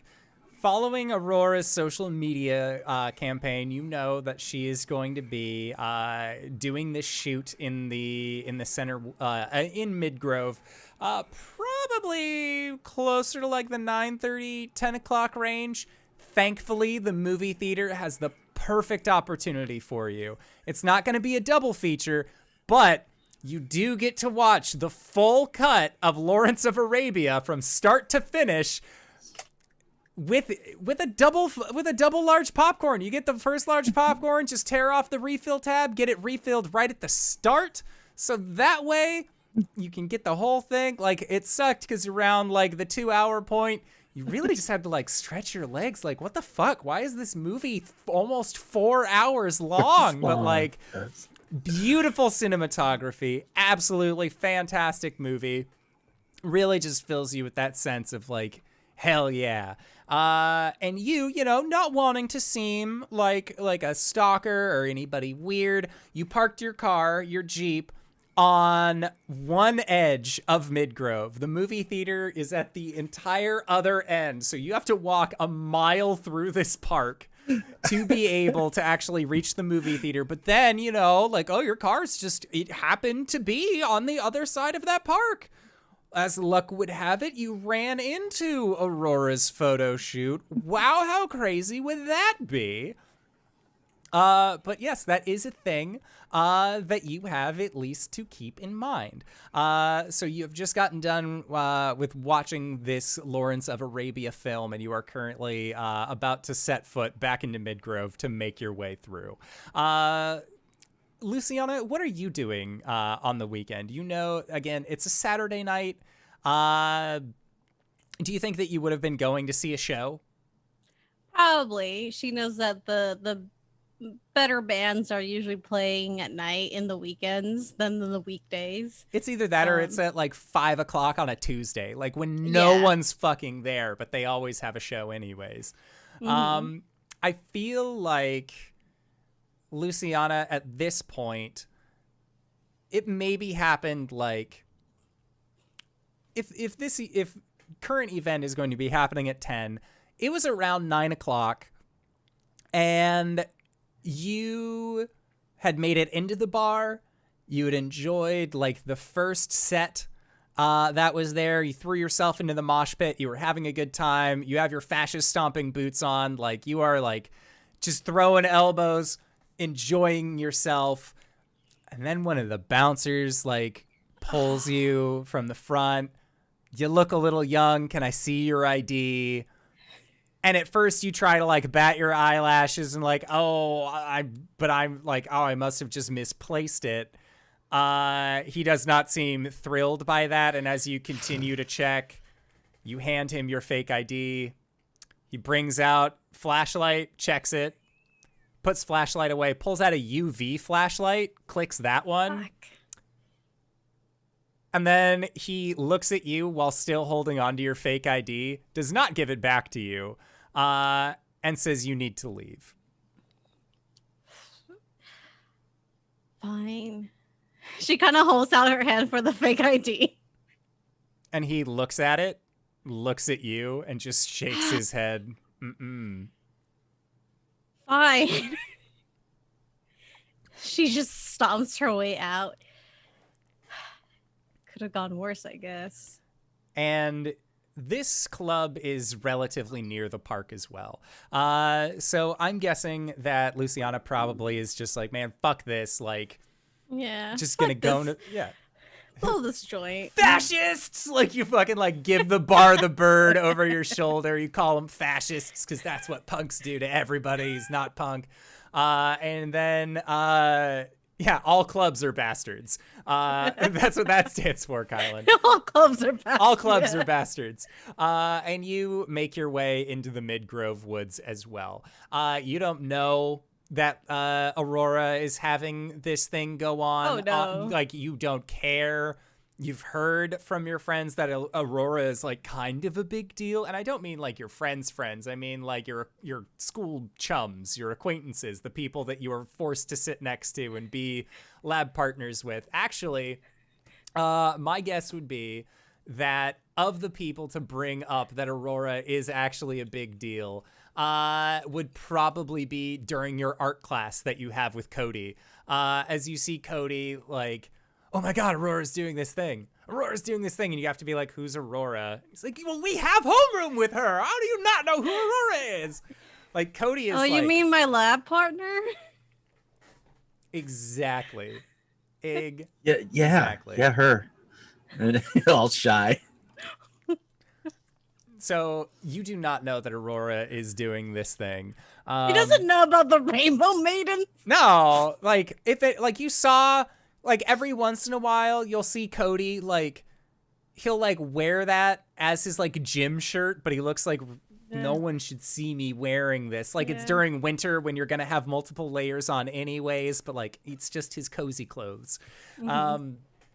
So you are entering into Midgrove Industrial Forest as well. I mean, she's a real hero. I mean, I've She seen never her. gave you back my pencil.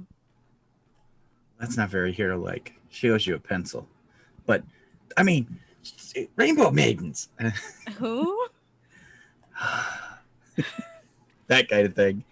Exactly. So, Crow, you are out and about. You are doing your general scans, looking for the trash man.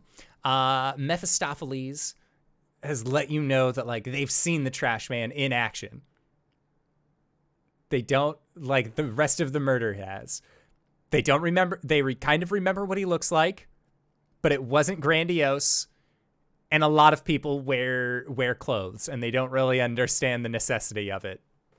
But they're fairly certain that they know at least like the general area where the trash man is. And as you are going from tree to tree, you see it looks like a camera crew. You don't see any like news vans or anything like that. Like the local channels aren't here.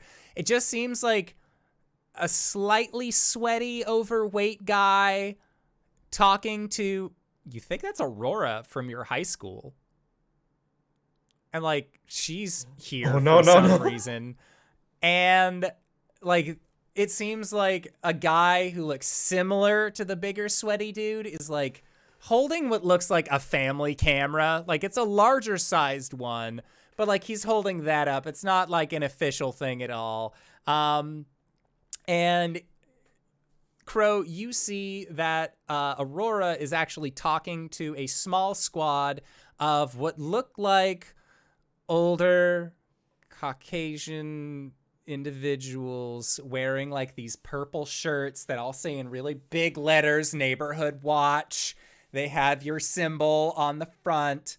And like it's like an older woman with like stark white hair who's talking to Aurora about how upset she is. That there's this man who dresses up like a crow. He's a true ne'er-do-well. We've tried contacting Orb Weaver. We've tried contacting Good Boy, and none of them are stepping up to the plate. But we've seen it. He comes around here, jumping through the trees, knocking trash cans over, all willy-nilly. Have you seen the way the crows have been looking at people lately? I have. They're listening. They are listening to people now. Yeah, I think while this is going on, she's listening and taking it all in. It'll be like her demeanor has like completely changed. So normally when she is in like the high school, she kind of keeps to herself, is pretty serious. This attitude of just like, don't talk to me, I'm tired. But whenever the cameras are on and she's in front of a crowd or her fans, it's very much the show persona comes on, which is this very upbeat, heroine type. So she will say, well, you called on the right hero to handle this case. Never fear. And she'll pull out her magical wand, which, Sailor Moon wand-esque with like this, prismatic, sparkly rainbow cube at the top, and she'll press a button, and her magical girl transformation sequence begins. Ooh! I want to know about this. Tell me all about the sequence. What does Aurora look like as this is happening? Crow, you are witnessing this transformation from like several trees away.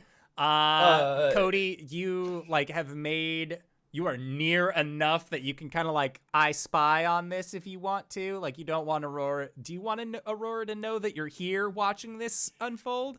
I'm trying to be at the back of the crowd. Okay, yeah, and there is definitely a small crowd that has formed here. Yeah.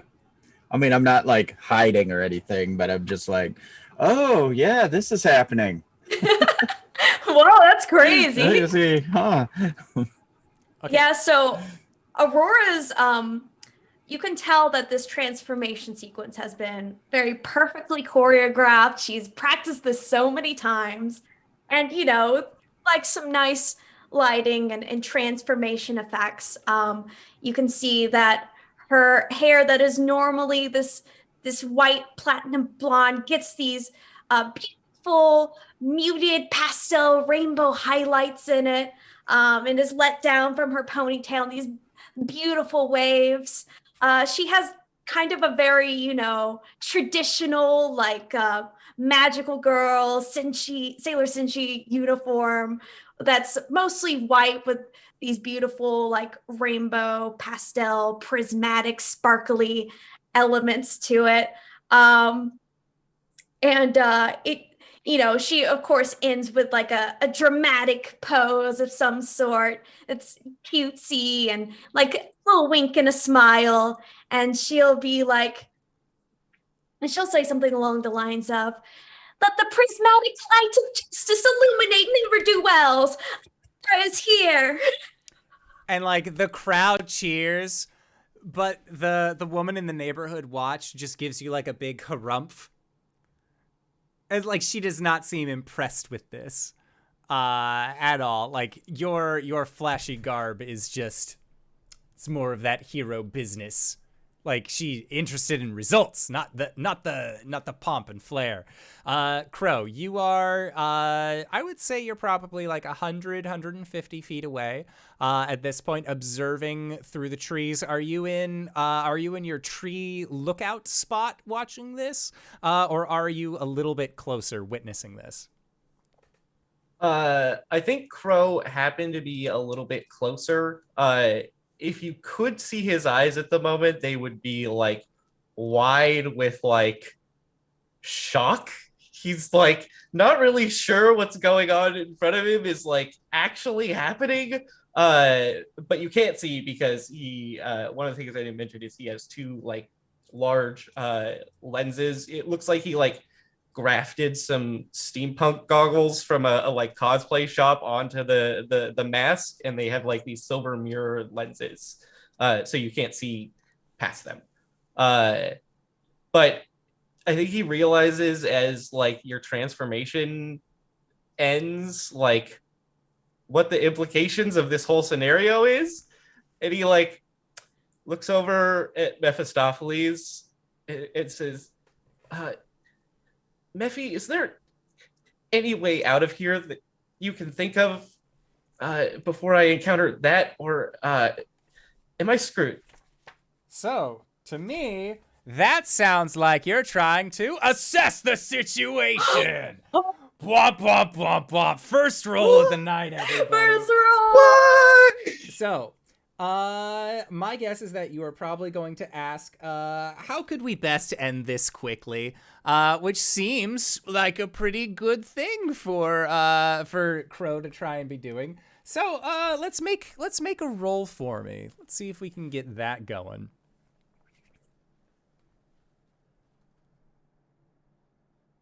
Can you remind me what that is? Roll plus? Roll plus superior.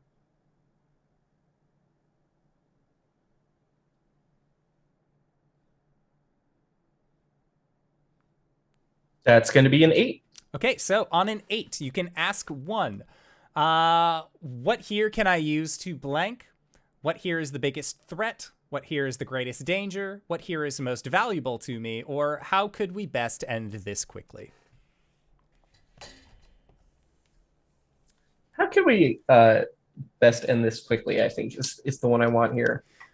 The best way that you can think of as to how to end this quickly would be to have some of your crows possibly fly around, create a little bit of a distraction, like they could like windstorm around Aurora to like just like not really like pecking and like using their claws to rake at her, but more just to like flutter near her and just and like have her just like be startled, and hopefully that would startle everyone enough that you will chase them all away and then you can get rid of this. However, doing so would probably alert more people of your presence and kind of like continue on with the narrative that you are more of like this ne'er-do-well, versus if you just ran.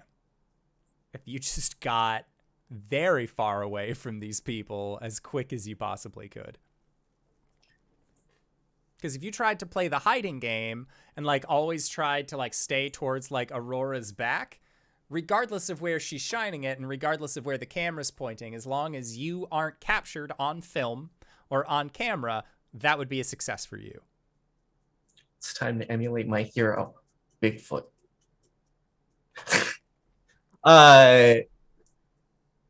So I think Mephistopheles is like letting out a series of calls and responses to like determine if there's like good clear paths. And Crow is kind of mulling over his possible options quickly and is finding himself frustrated that like he can't like clear up the situation in any way, that he has to run, and that like even that this is formed.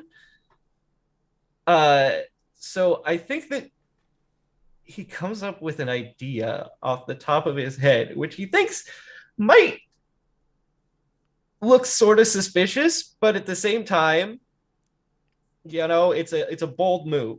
I think he is going to get at least a little ways away and try to find an area that is still messy and trashy. And I want to like be picking up trash and like having my crows fly around and pick up trash that they can find and put it in the dumpsters. Okay. It's all right. Yeah, let's see.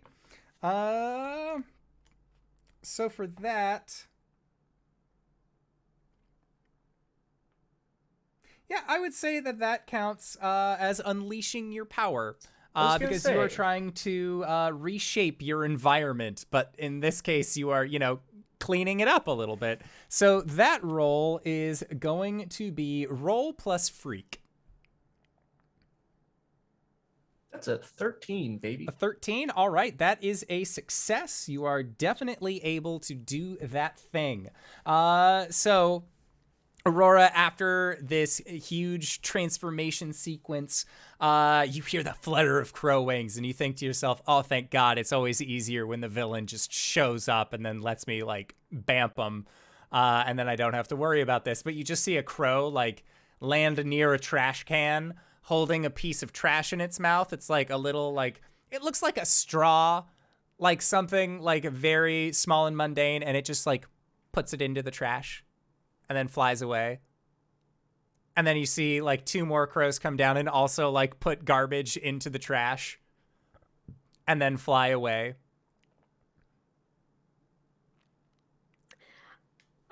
Yeah, I think Aurora's gonna come up on this scene and is gonna kind of like stop in her tracks for a second, and it's just kind of be like a second, just like, shit, I didn't expect this, but it's going to immediately switch back on after a brief pause and be like, well, villain, I would tell you to clean up your act, but it seems like you're already doing that. Those are just his minions. He's probably lurking somewhere around here waiting to scare us. You hear the older woman. Her name is Deborah. we'll just call her Deborah. She either goes by Deborah or Deb. Well, he can't hide for long. The crowd be like, your audience is just like, woo, yeah. So I don't see him at all, right? You do not. Okay. She is going to pull out her magical wand, and activate the button that lets out this brilliant, radiant, dazzling light. As she is going to try and scope him out and blind him with this beautiful, dazzling display, Okay. so she can. All right. Capture So him. for that,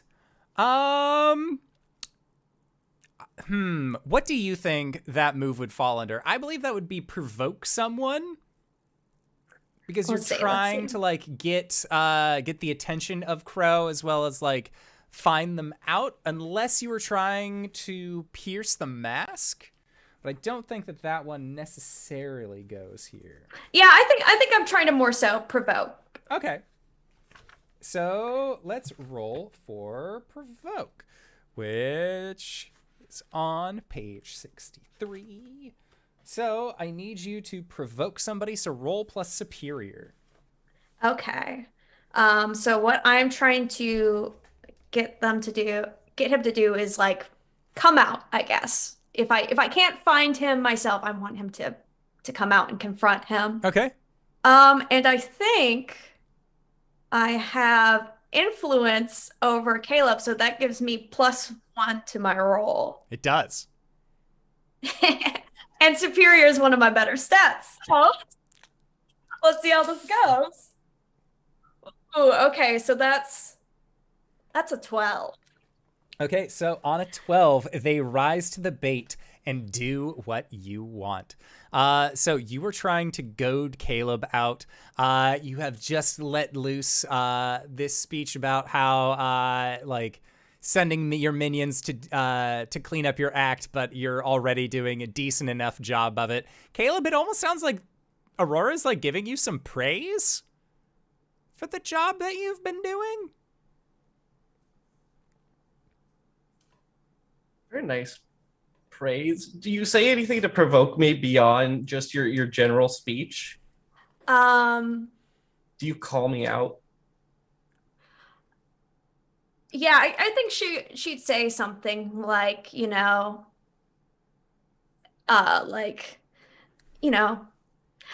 yourself, Birdman. Stop having all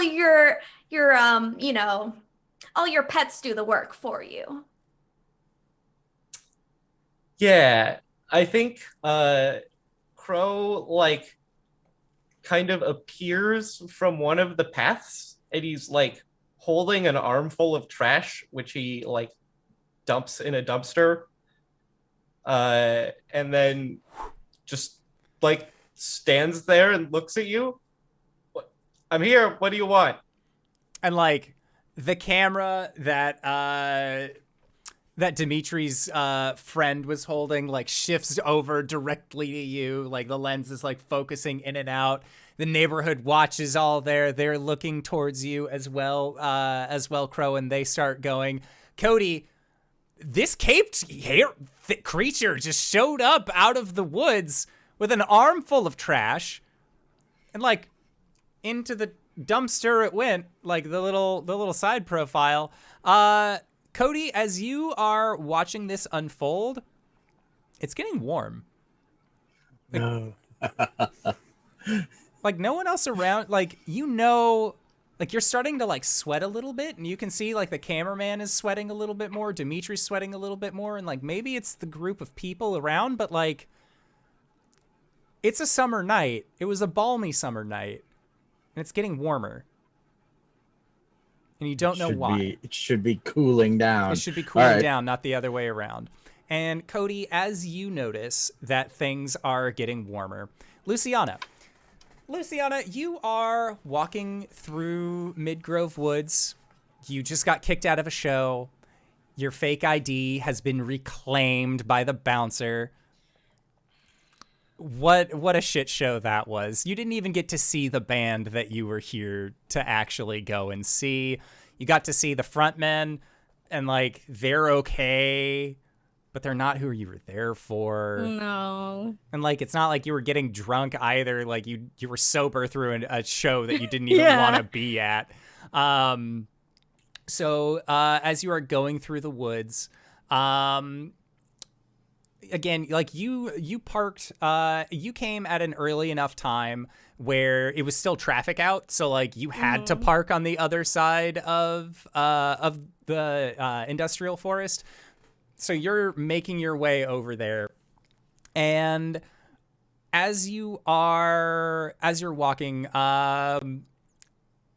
what do you think Luciana is currently up to? Like, is she just focused on getting out? Like, is she going up to her tree to just hang out for a while? Like, she's probably gonna go up to her tree to hang out for a while. And if she like notices like Aurora and her group, she's like, "Fuck, cameras! I don't want this shit." So she's trying to get away, as far away from the situation as possible. She heard the announcement and the news. She doesn't want her face in cameras. yeah. So I think at that point you are making your way up the tree, or making your way down the tree, which is always a much more difficult excursion. I would say for the scene, you're probably making your way down from the tree. Like, go up in there, be like, oh, fuck the bouncer anyway, like, roast a quick one. And then, like, you're making your way down, and you're maybe about, like, 10 feet away from the ground, and you hear the sound of skateboard wheels. And the sound of these wheels on concrete just seems to be like a cutting noise through the otherwise urban silence that you are experiencing. Just hearing that steady, like, cuckoo, cuckoo, cuckoo, cuckoo, as they are going over this nature path. And you're stoned enough that climbing down, again, is hard. And one of the tree branches actually snaps out from underneath you, and you fall. And you land on your back, and your head is kind of like now looking out at this pathway. And going down the park on this skateboard that you can see is it's like a white longboard. You only know one person who rides a longboard like that. And you see that they are wearing kind of like these nice flowy pants, more of like a more flowing, like black, almost like a Howry, where it's like long sleeve arms, that sort of thing. And you see this figure that you recognize just cuckoo, cuckoo, cuckoo, cuckoo, cuckoo, kind of like going on the skate path. What do you do? Are they heading towards her direction or away from her? They look like they are heading in that general direction. You know that the path splits off in several directions, but you know that they are going at least in the same general vicinity as where all the noise and people are. Okay, so her mind is split because she's really stoned. She's just like, fuck, I gotta go. But also, what the fuck are they doing here?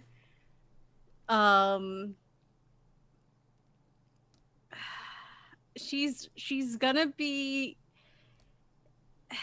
try and hide and kind of follow them, if that's possible. Okay.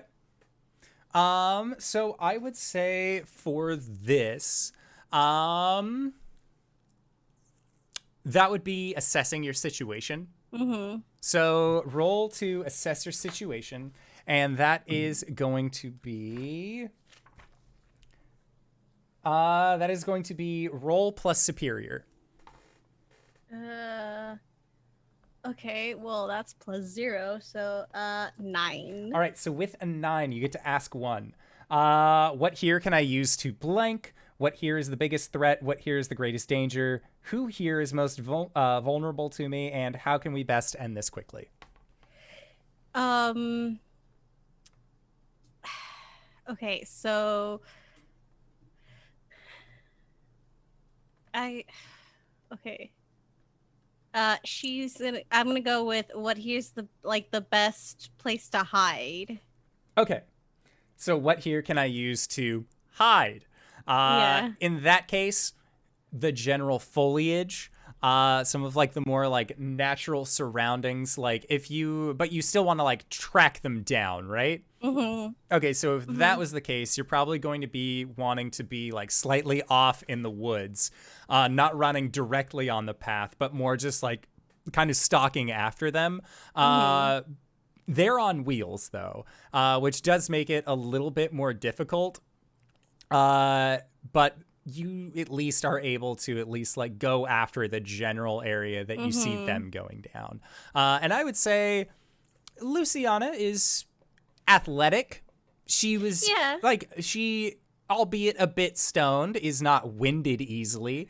So I would be guessing that like she's probably just like ducking behind trees, like making sure like if anything, the neighborhood watch / the night watch would be like, somebody else is skulking around in these woods. But thankfully, they seem to be preoccupied with an event that is happening roughly around 300 feet from where you are, 300, 400 feet. And as you are following after this long border, you reach a point where the path diverts into two different pathways.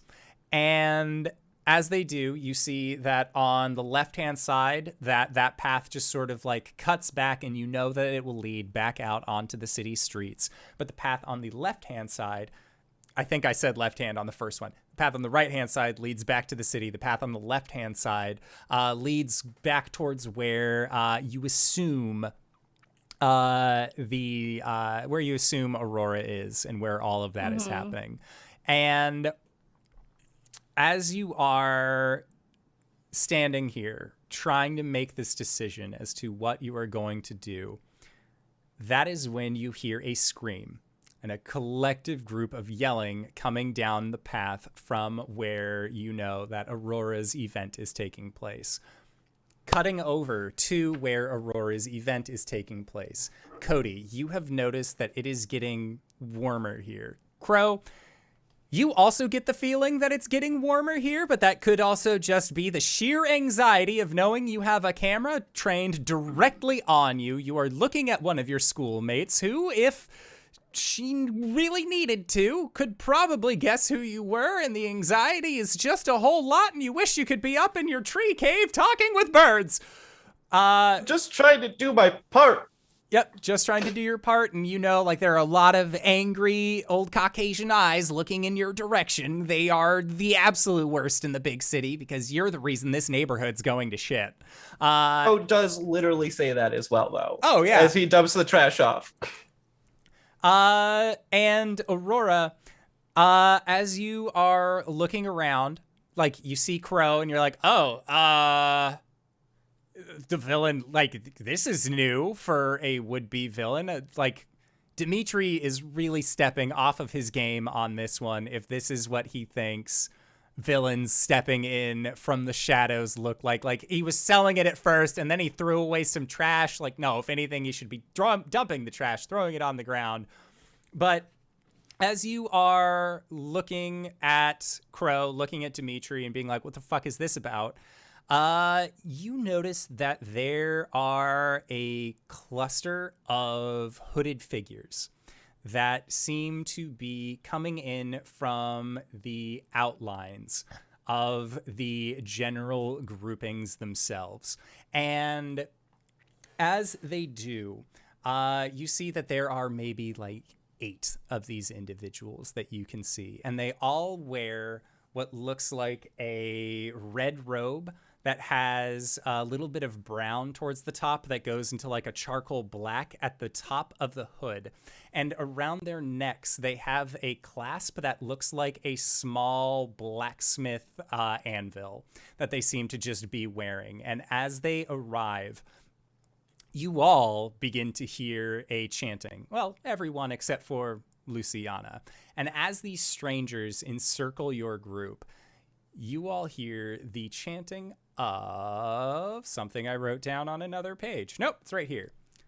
Strength of the hammer, fires of the forge. Our lives are but ingots laid down for our Lord. By his brilliance, we embrace the blessings of the one true flame. And as they do, you see these 8 individuals raise their hands, a blacksmith hammer in one, an empty palm in the other. And as they raise their hands towards the sky, this like group of onlookers, your audience, diverts their attention over to them. And as they do, you see one of these hooded figures just ignite into flames. And as they do, that flame grows into what looks like almost like a devil-styled creature that just seems to be like lurching forward. Another takes their hammer and strikes it against a ring that they have on their finger. And as they do, their arm turns into a blade. And it seems like each of these hooded figures are beginning to show signs of having some sort of meta power. There is a creature that is on fire. There is a man with a blade in his hand. There are other individuals here who are also looking like they are going to start some serious ruckus. Deb is gone. The neighborhood watch, as soon as a man caught on fire, they shrieked, they yelled, they ran. All of your onlookers are like some of them think that this is part of the show, and do until you hear what sounds like a heftier thud, and you look behind you and you can see that Dimitri is passed out. The camera guy is also passed out, and the camera is like slammed onto its side. But you can see that the red blip is still going, showing that it is recording. Aurora, you were the first person to notice this, as these cultists of fire seem to have just ruined your encounter with your new nemesis, the trash bird. Yeah, I think she's going to like look over and like see Dimitri and the camera guy pass out. And she's gonna roll her eyes a little bit and will just kind of mutter to herself, "Oh, it's time to improvise." And she's going to look over at Crow, and kind of like in like a lower voice, not so much in her, amplified stage persona cutesy voice, will be like, "So, how about mid-fight face turn? You want to team up or something? That could be fun." I don't need to face turn because I'm already facing the right direction, but yes. Oh, okay. Yeah, you're a newbie, huh? All Yep. right. All right. Well, just I lead, I guess. Threats. We'll put on a show. And she'll kind of spin around and face these cultists and be like, we'll say something along the lines of like, "Well, you weren't invited here. But never fear, you will be defeated anyway." The creature made of pure flame just roars at you, and when it does, you see heat shimmers just cascading off of its back, and the tree that it is standing nearish, you see is getting a little, like, the heat itself is like moving the actual branches of the trees up. Like, there is a lot of updraft from this creature. And Aurora, like, you fought masked individuals before. This is a fucking elemental. Like, this is a thing made of pure fire, which, take it as you will, it might just be smoke and mirrors. Fingers crossed on that one. Mm-hmm. But yeah, so you tell these cultists that they need to get ready after having that brief aside with Crow.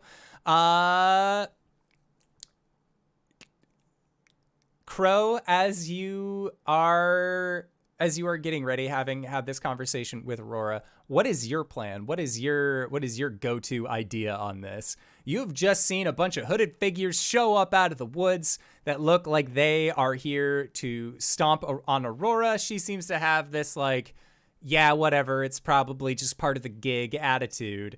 Are you like following along with her attitude on that one? Like, this is a weird gig, but sure? Or is this like a little bit more dangerous to you? Crow, I think, is like instantly in like fight or flight mode. He sees this happen and is like slightly uncomfortable at how casually you had that conversation with him just now, because he's pretty sure that these people are here to like do harm, kill people, bad stuff.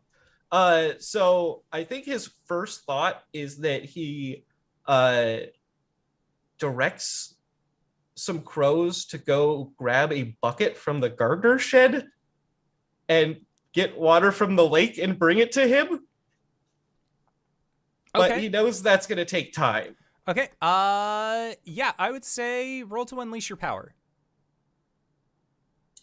I'm also going to engage my move Game Face, where I'm going to commit myself to defeating these people. And I'm going to go ahead and mark angry on my conditions list. Okay. That's what I have to do that. But I get a +1 going forward when pursuing this goal. Yes, you do. However, with the condition of angry, you take a -2 to comfort or support somebody or attempt to pierce the mask. Oh, right. I was actually thinking about taking insecure. I just forgot because it was the last one I didn't write down on my actual character. That is all right. If you want to take insecure, you're more than welcome to. Again, this is our first session. Yeah. This is my first time DMing it. If you want to take something else, not enough time has passed. I don't care. Yeah. You can take that one. So for context, case, insecure gives me -2 to defend someone or reject others' influences. But yeah, I will roll to unleash my powers. That's going to be 14. Okay, so 14. Man, you know these birds. Mephistopheles is a really good translator and taught you how to speak to the murder as a whole and not just individual birds. And so you send them on their way, I would say, within the, like, relatively soon. Word travels fast with the crows, so they will be able to bring you a bucket of... Are you asking for a bucket or a bucket of water or sand specifically? Well, we aren't close to the water right now, are we? There is a like centralized lake area, like a okay, so we are by the lake. Yeah. Okay, cool. Then just a bucket, I think. Okay. Yeah, I think Crow literally has to speak Crow. So you see Crow like glance over at Aurora nervously and then glance back and like ah, ah, ah. And there is a cacophony. Yeah. A chorus of crows suddenly cawing in the forest. It echoes. It carries for quite some time. Cody, you have been warned of these individuals, and as Crow is calling out, as Aurora is getting ready and has given her whole defender speech, the creature made of pure fire that seems to like loom forward on all fours hisses out, "Give us the vessel." Cody, you know that's you. Yeah, and is it looking at me or is it just still like looking around? Is surveying, but it seems like it is. Aurora has said this. It spat that out towards her, and then it is like still like scanning, looking over the crowd, trying to sniff out the location of this vessel. Yeah. So Cody's right hand is like flexing and stuff, and he's trying not to power out because he's like, once the jig is up, you know, he thinks that it's over and it'll be nothing but a monstrous assault on wherever he is, and they'll get his grandpa. And so he's kind of freaking out and holding his powers, trying to be like, okay.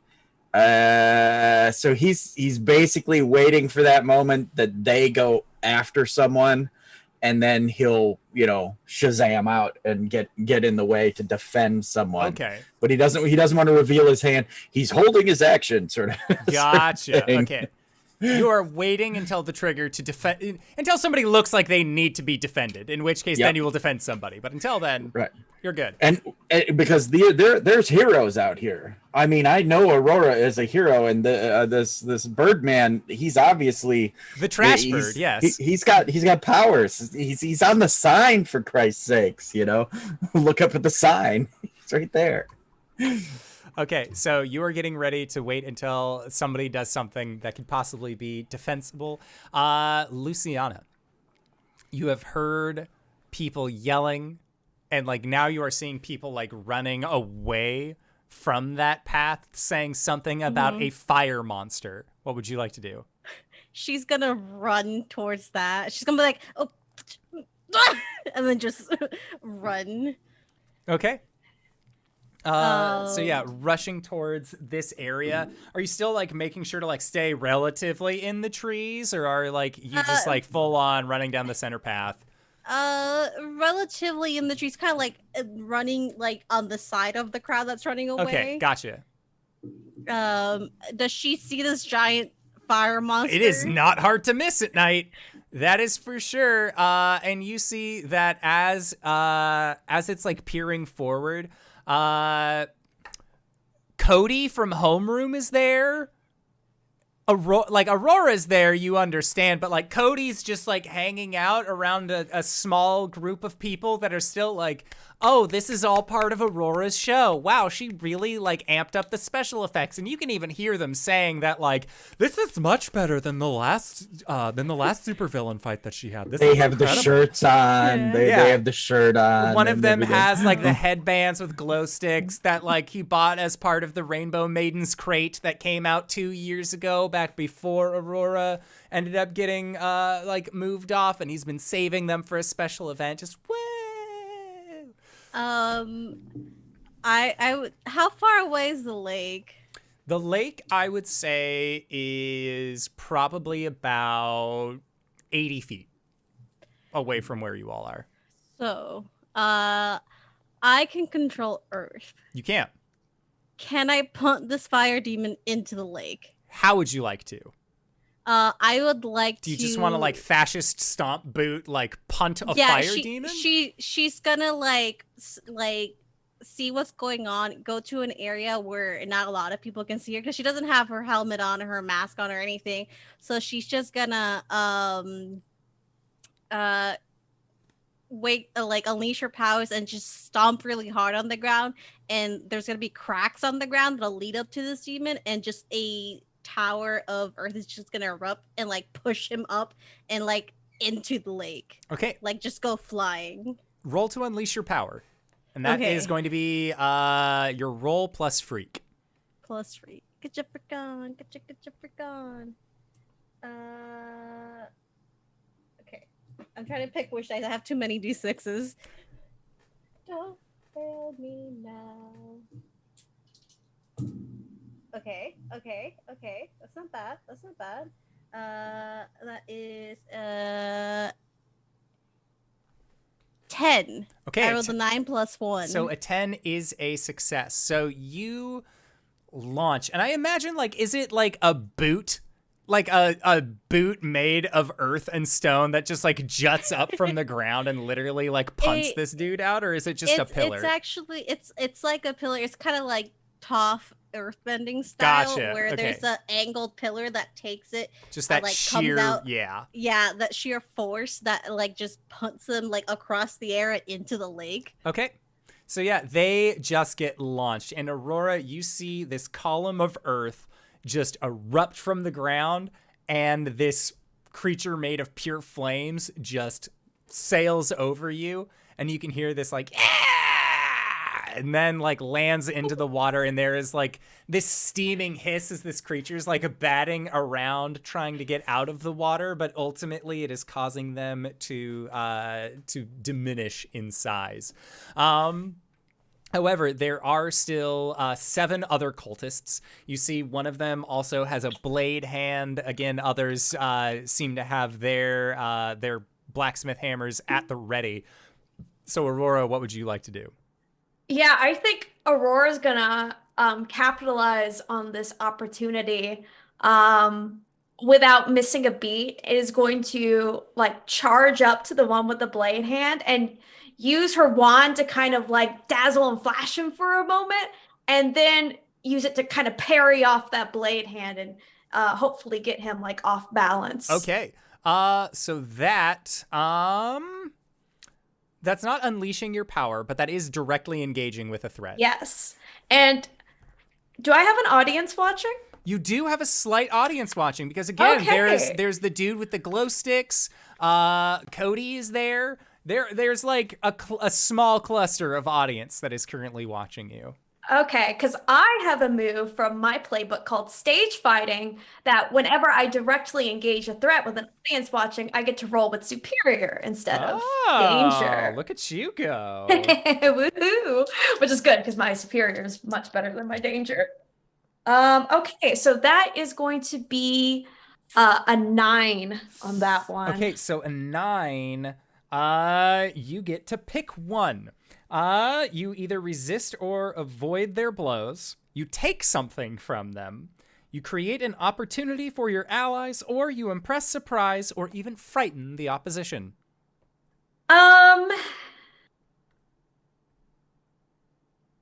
Let's create an opportunity for my allies. I wanna Okay. distract this guy long enough for other people to move in and do what they need to do. Gotcha. So as far as you know, your ally is Crow, and then Mysterious Earthshaker TM. Yes. I think for a second she's like, and then it's just like, nope, no time to think about it. Let's go. I also imagine it's one of those like the earth shakes and moves, and you're like, looks at Crow. No, he would be dressed differently if that was his power. And then like you begin to help out that way. So yes, you are in the process of making an opportunity for your ally, in which case, Crow, an opportunity has just provoked itself. At this point, now that the fiery demon is like dispersed inside of the lake, your crows come by and they bring you a bucket that they have like scooped by in the lake as well, and are like, where do you need us? Like, what do you need us, boss? Like, we'll douse whoever you need us to.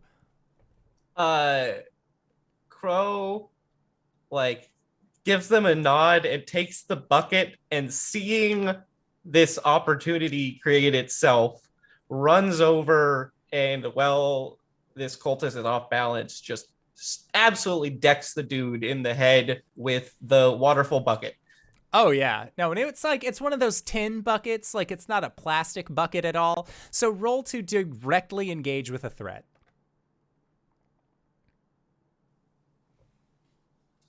So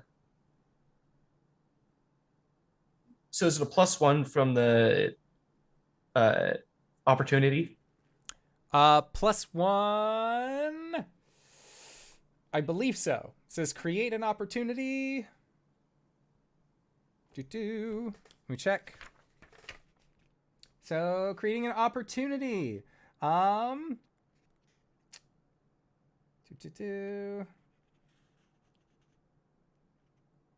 Yeah, you give your teammate a boost.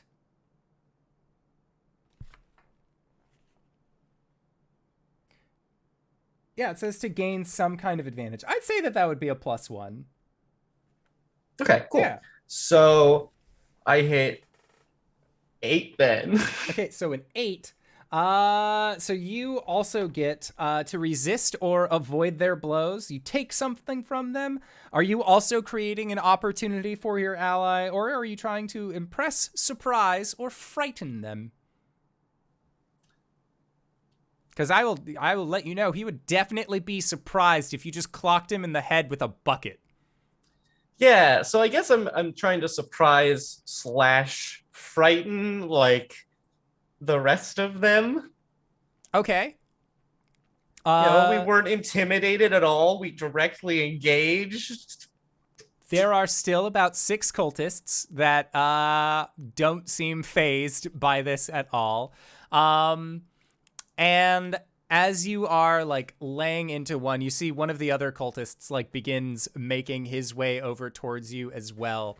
And they bring both their hands up onto this anvil that they have around their neck.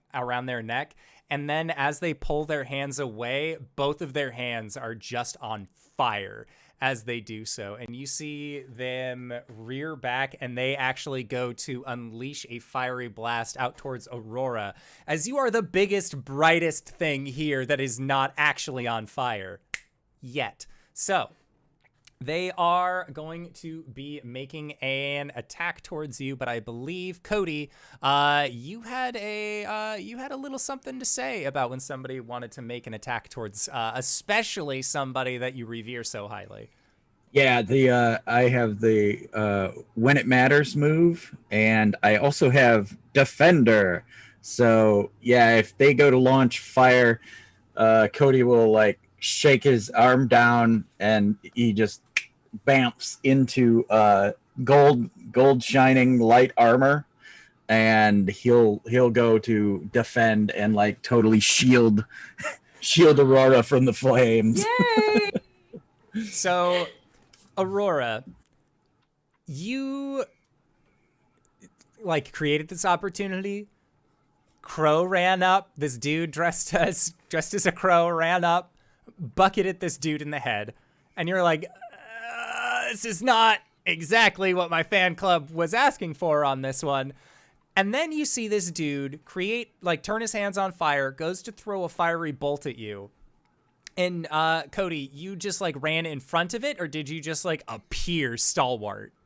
Just appeared like right here, Aurora's behind the shield and he's bracing the shield against the flames, but it's all like gold armor with like light coming out of the eyes sockets and stuff. This guy just shows up, Aurora, and he looks like you just copy and pasted a section of your of your history book from class and just fucking like windmill slammed him directly in front of you. And normally it wouldn't be that impressive, but he just appeared out of nowhere. He's glowing, not as bright as you, which is fine.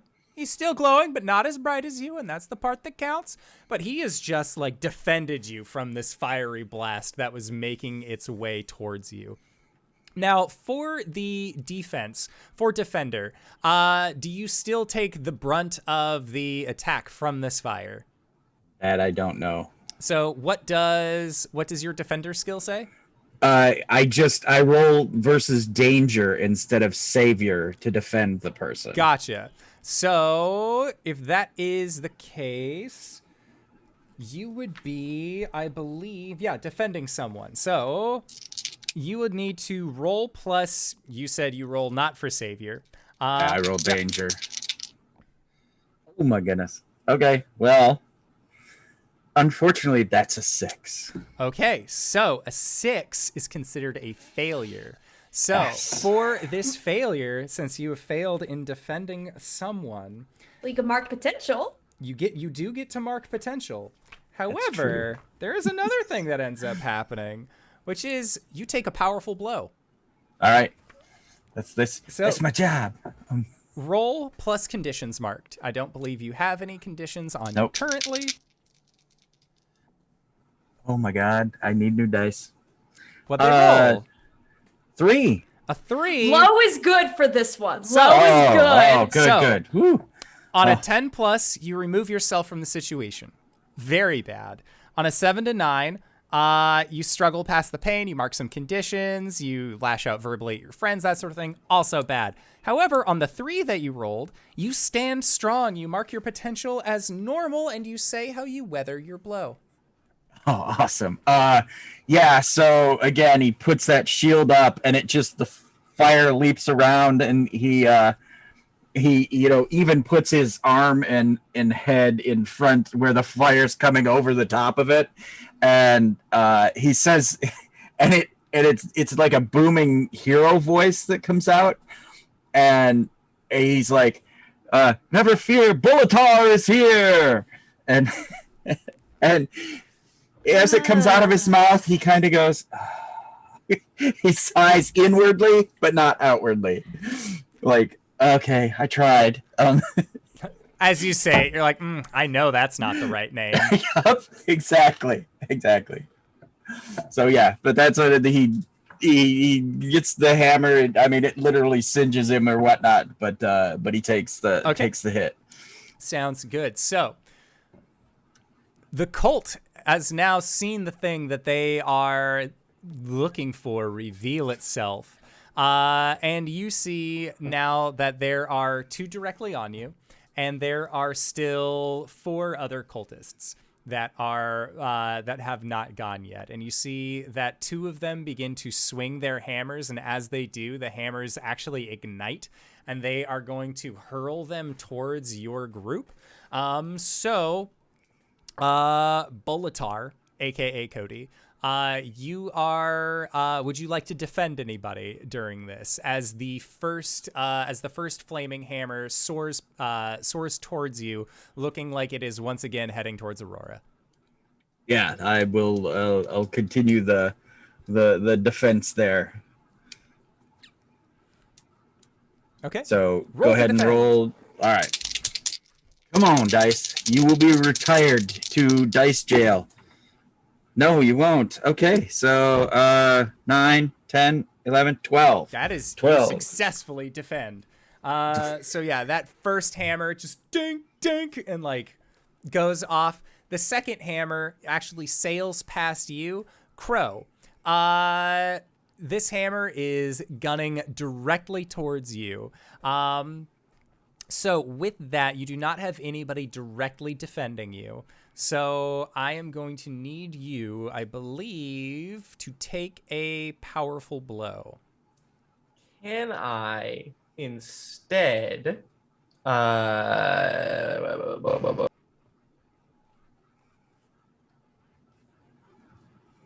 try to unleash my powers to leap directly up and over this hammer flying at me? Yes, that sounds awesome. Right, cool. 13, that is a success. So this hammer actually goes, like it looks like it is going to aim true, and then just like the lines of where you were are there, but it is just that quick like anime hop. You are now up in the trees, like perching up as this hammer just sails past you. And it looks like it actually strikes a tree behind you as well.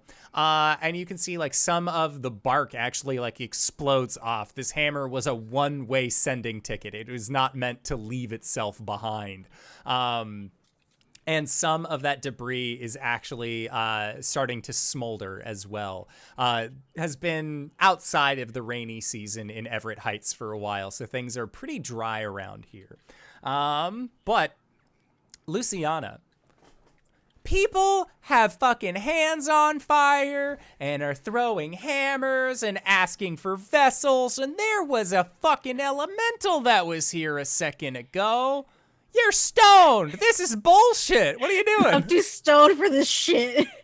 I like to think as she watches everybody else kind of do their thing. She'll use a little bit of her geomancy and kind of like create a little stone face mask that she can still see out of, but to kind of like cover herself a little bit in case anything, because apparently Aurora's a big thing and there was a guy with a camera at some point. She doesn't want to be seen, but she knows she has to get into this fight, so she's gonna cover part of her face, and so there's the guys hurling the hammers. Yes.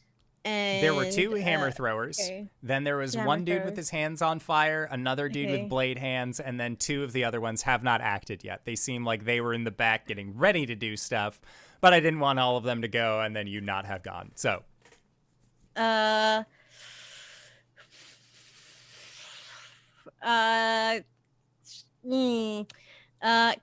she... the guys with the flaming hammers, can she try to encapsulate them in some sort of Oh, way? Or yeah. kind of just stop them? Yeah, just kind of like Earth prison. Yeah, you can definitely Uh, Earth Dome these guys. Earth Dome these guys. I'm gonna use my dice that Jen made me. Okay. That if it's unleash my power, that's plus freak, right? Yes. So that's 4 plus 3 plus. Sorry, I'm bad at math. 4 plus 3, that's 7 plus 1, that's 8. Okay, so with an 8, that is not a true success. But, that just means that we get to have some fun. So, you get to mark a condition, or the Okay. GM will tell you how the effect is unstable and or temporary. So, I would say that you have to create this stone mask. And Mhm. you also have to do geomancy to create other things. And normally, you don't make solid structures Mm-hmm. that stay, especially like No. attached on your face. Mm-hmm. I would think that this might be possibly afraid, not of the enemies themselves, but afraid of somebody finding out who you are. Mm-hmm. So I Yeah. would say mark the afraid condition. I'm down with that. I love that. Okay. They can't know your secret. They can't know my secret. Okay. I will mark that. Okay. So was she still able to get these guys? But I have a condition now, right? Or is Yeah, it so like... it's either mark a condition, or alternatively, this thing that you are trying to do is temporary or unstable. So if you're Okay. choosing to mark a condition, your plan should go off without a hitch. Okay. Yeah. So you're still able to like encapsulate them, but Yeah. now you are focusing on 3 different things. You have your mask Yeah. and then you have these 2 domes. Yeah, so she's gonna come out partly with a mask, but I think as she creates this stone structure with one hand, like she raises them up and encapsulate them, the other one's kind of going to her own face. Is like Like- the lower part like breaking off so you can Yeah. see like you can see your like Yeah. the Batman cowl, how it covers his whole face except for the fucking mouthpiece. Yeah. It's because she's not used to having more than 2 different structures at the same time. So this one's crumbling. She's trying to like cover it up.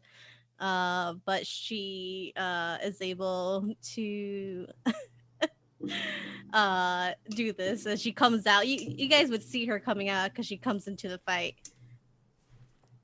Yeah, I think at this turn of events with this sudden like gladiator type guy coming to her defense, and then this pardon Stone the pun, face. stoned woman, this stoned person coming out. I think she's just gonna be like, these guys weren't on the brief for this event. And it's just like going to be very just like, Dimitri, what are you up to? You sly fox, you. And he's like passed out, foaming at the mouth from sheer terror. All right, so then there are the 2 who haven't gone yet, and they are going to you see that like these 2, like seeing that the situation has changed, they are actually going to try and flee the scenario. They don't want anything to do with this. Oh, thank you, GGK, for the raid. So they are going to try and make their ways away. But as they are actually escaping, they are also going to cause their hands to light on fire, and they are going to actually set this part of Midgrove Industrial Forest ablaze as they are leaving to try and create a something else for you to focus on while they make their ne'er-do-well escaping. So there is now 2 dudes that are encased in stone. There is the guy with the blade hands, the guy with fire hands, and then there is a slight blaze that is happening in this forest as well. So, it's been a while since we heard from Cody. Cody, what would you like to do? So you got flame hands nearby, you got blade hand nearby, and then you know that there are some like dudes caught inside of this earthen grasp, and a new fighter has entered the arena of Stoneface Killa, just like showing up out of the darkness, like oh fuck, like trying to like keep their stone mask on, even though it's like slightly crumbling. And the whole Toph column coming out of the ground and punching the elemental away, that really kind of rattled Cody too, because until they like attacked Aurora, he was like, I can't show myself, I can't reveal my powers. So he definitely, I guess at this point, will look at Blade Hand and just kind of like, you know, tuck the shield and just like burst of speed, like almost like shock wise, just smash into him, like try to knock him flying. Yeah. I would say unleash your power. Right. And I am not in defense now, so you're in face-up attack position. And so I have to roll with freak instead. So that is 10. Okay. So when you wanted to like bash this guy away, were you wanting to like Team Rocket's blasting off again, like send him up and out of the park, or are you planning on just like fucking like jamming him and then he just goes until he reaches a natural stopping point? You catapulted a person. Basically, I wanted to throw him into the steaming part of the lake. Okay, yeah. Like where the elemental is sizzling and bubbling. I just wanted to like smash him up into that. So I would say you smash him like with that incredible burst of speed, and there's like a little bit of lightning that comes off of you as well when you do this, just to like, I've been watching a lot of The Flash at work, so whenever like anything happens really fast, you gotta have some lightning to really like the air just you know compresses. That's the like salt on the steak is the lightning on the speedster. So you go and like you bash this guy, and you watch this cultist just like whip out, and as they hit the water, you actually skip this cultist like about 3 solid skips before they just finish their dunk. And Cody, I would say that as you do, you see that where they were standing, where you have hit them, something has fallen from their personage, and it looks like a tiny little ingot of gold.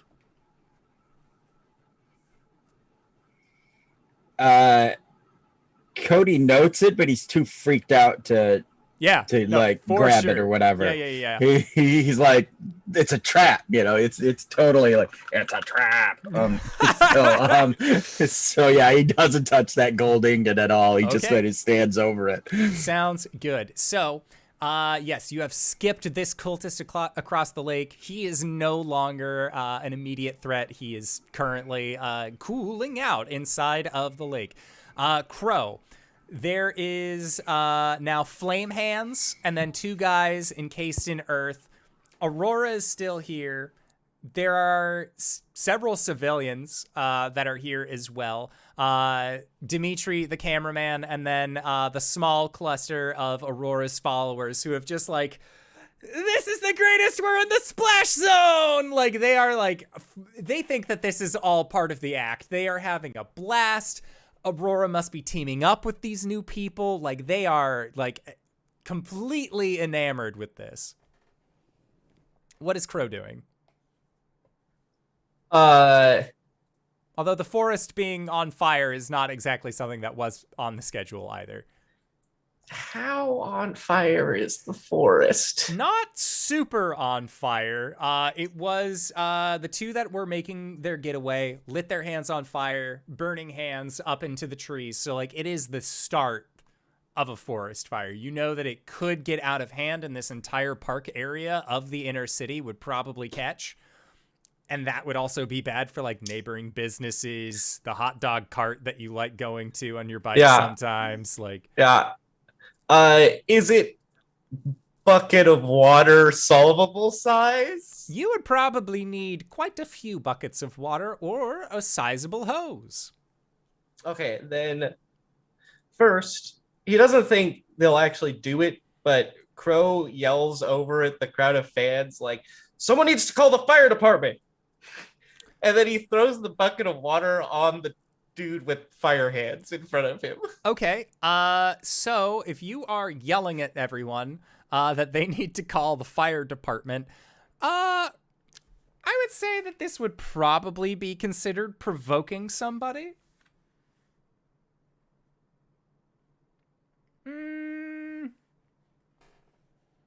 No, I'd say that it's fine. They're mundanes. Like, you're not trying to do anything, like, out of the ordinary. You're literally telling them, this is not part of the act. Call the fire department. Roll a d6.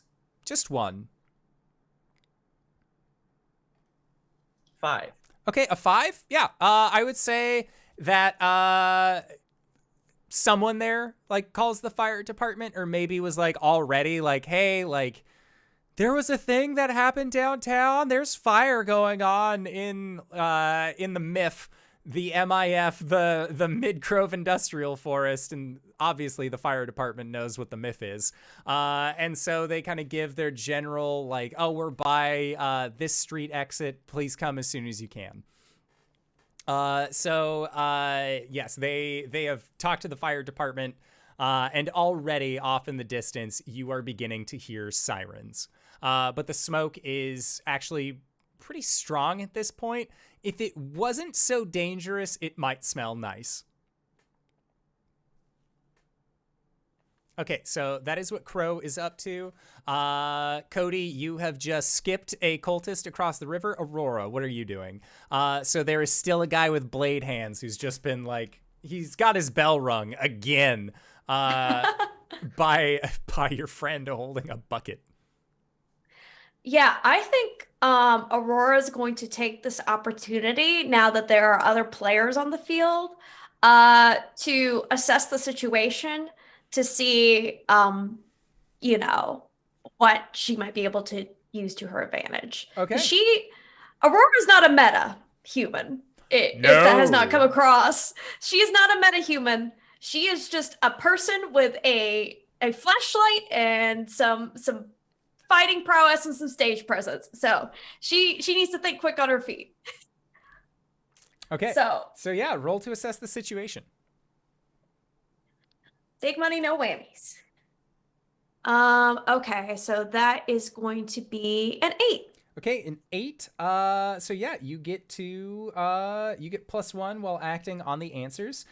So what here can I use to blank? What here is the biggest threat? What here is the greatest danger? Who is most vulnerable? Or how could we best end this quickly? That one. How can we best end this quickly? How can you best end this quickly? Fire department has already been contacted. Mm-hmm. There is a Spartan man, like a gladiator dude who just showed up out of nowhere. Or at least your guess anyways, would be that the quickest way that you could end this is going to be getting your audience to grab Dimitri, to grab the cameraman, you grab the camera, and y'all just fucking, like, this situation looks like it's handled at this point. So if you want to start, like, playing on the back end of, like, getting everyone ready to rush out when you can, that's a pretty good time. Okay, yeah, she's definitely gonna play the face part in this and definitely do the whole, like, focus on the crowd. And she'll be just like, here for their safety. Yeah, it's like, everyone, grab whoever's passed out and follow me this way. Come on, let's go. And we'll, definitely try to, crowd control safety. Okay. So yeah, you are going to crowd control safety, and you are able to do that because you were able to successfully assess the situation. It is now Blade Hand's turn. Crow, you are still there. They're going to try and attack towards Yi, so I need you to roll for take a powerful blow.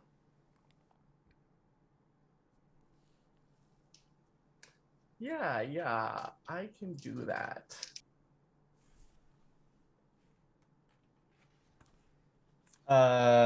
Four. Oof. Okay, a 4. You stand strong. Because again, we want to roll low on take a powerful blow. So Blade Hand goes to like try and strike out towards you. What does it look like when Crow dodges out of the way? Crow just does a classic Matrix and like leans almost impossibly far back to dodge the blade and then like dips out of the way. Okay. Sounds good. So that was Blade Hand's attempt. Fire Hands is currently in the lake, no longer in this stage of combat as well.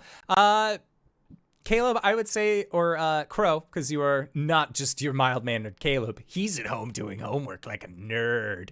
I would say that as you Matrix-style lean all the way back, you also see that small gold ingot.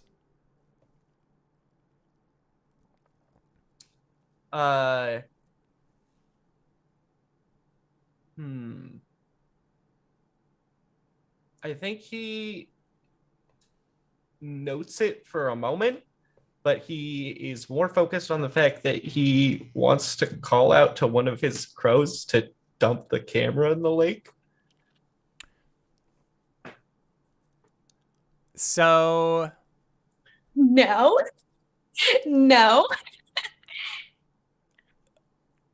So for that would be under...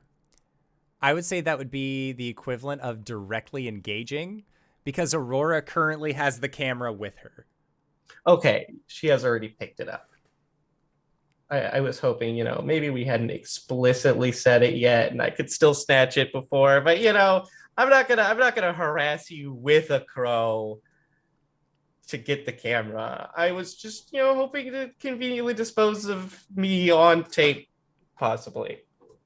And this whole thing. Baby, you're the star presence now.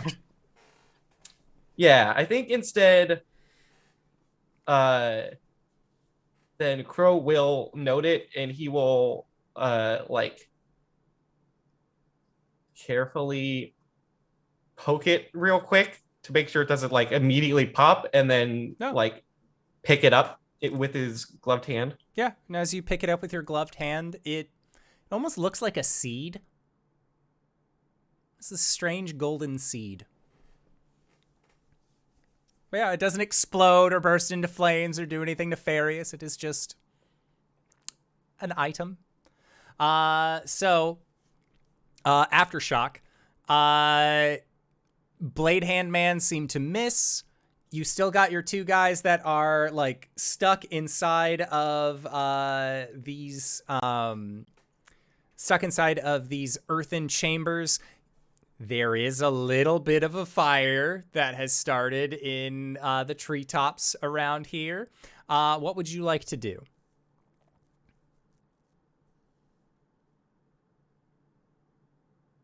You are muted. Realize that. I'm assuming she would also hear the sirens. Yes. Okay. So Aurora has the camera. She hears sirens. People are leaving. Some of these people are leaving, and some of the cultists are leaving as well. Yeah, and the cultists, the two that were here that set the fire, they are several minutes of running away from you at this point. She is actually going to just leave these people in this earthen grasp. And she's gonna book it. Okay. There are too many people coming into this area right now. The police can handle these two cultists. The fire department's coming and gonna take care of the fire. She already punted a fire demon into a lake. She's done her job. Okay. So she's just gonna go out. She's actually gonna run, but almost hiding again, how she came in, but in the same direction as Aurora. Kind of keep an eye on her. Okay. So you're also into the wooded area, but just more running, not necessarily alongside Aurora, but at least relatively near enough that if if notable figures show up, they will notice the star before they notice Exactly. the punker who's just like hanging out in the woods. Exactly. Yeah, totally normal. Cody, you are still glowing and glorious and covered in armor. There is one dude with a knife hand. You are standing side by side with a dude dressed up as a crow or some kind of carry-on creature. What is Cody's plan? And you can also hear sirens coming in the back. Yeah, I know, and now he just now thought of the whole thing about being on camera, but he couldn't not defend. You know, he had to make it happen. But he doesn't have time to like worry about that. And in that booming hero voice, he'll say something like, the 2-1 hardly seems fair, and he'll crunch down with like his shield and like being a base, so Crow can like step off and like, you know, power punch this guy or something. He wants to assist Crow in taking this guy out. Okay. Yeah, I'd say you definitely have the opportunity to assist. So Crow, you are being assisted as Bullator, as he has described himself in this situation, has lowered his shield and is looking like gives you the glowing eyes through the helmet of jump on it. It'll be cool. Yep, exactly. And he actually said that booming voice part, like, you know, 2-1. I think, you know, we'll give you an opportunity or a chance. Yeah, Crow looks at you for a moment, and you can't read anything in his eyes, but there's a like look of slight panic on his face. And he like then like calms himself and like yeah, takes a step back so that he can get a little bit of a start, bounces off the shield, and doesn't have much of a plan in midair, so he just kind of throws out his elbow and hopes to land on this person. All right. Knock him into the ground. Yeah, do it. That is going to be directly engaging with a threat. 10. Oh, hey, To man. 11. On a 10 plus, you pick 2.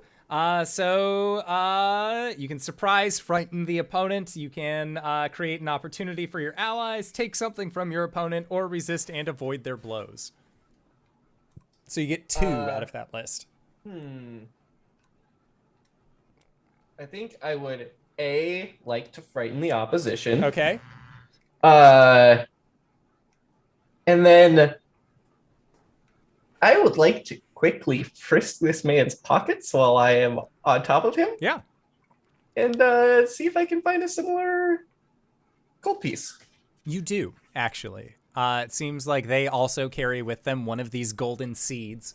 And you make sure to just quickly snag that as they're like reeling back from just having gotten elbowed in the dome.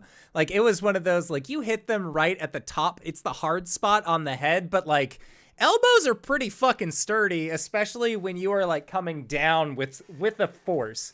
So they sort of like stagger back. And then seeing that their other 2 companions are currently still encased in earth, there are sirens coming, and they will look towards the 2 of you, and then just like they kind of just like throw the they'll like throw their blade hand towards you, but more as like a distracting thing as they attempt to flee. And they are just also going to try and run as fast as they can out of the situation that they have found themselves in before authorities come. Is there anything that you would like to do, Cody, as they are trying to run away? Who? Yeah, can I attempt a Captain America? Like wing the shield and like bunk bunk, Oh yeah. ring it off one's head Sure, into the fucking other's head. sure. Yeah. All right. 13. 13? Yeah, you do it.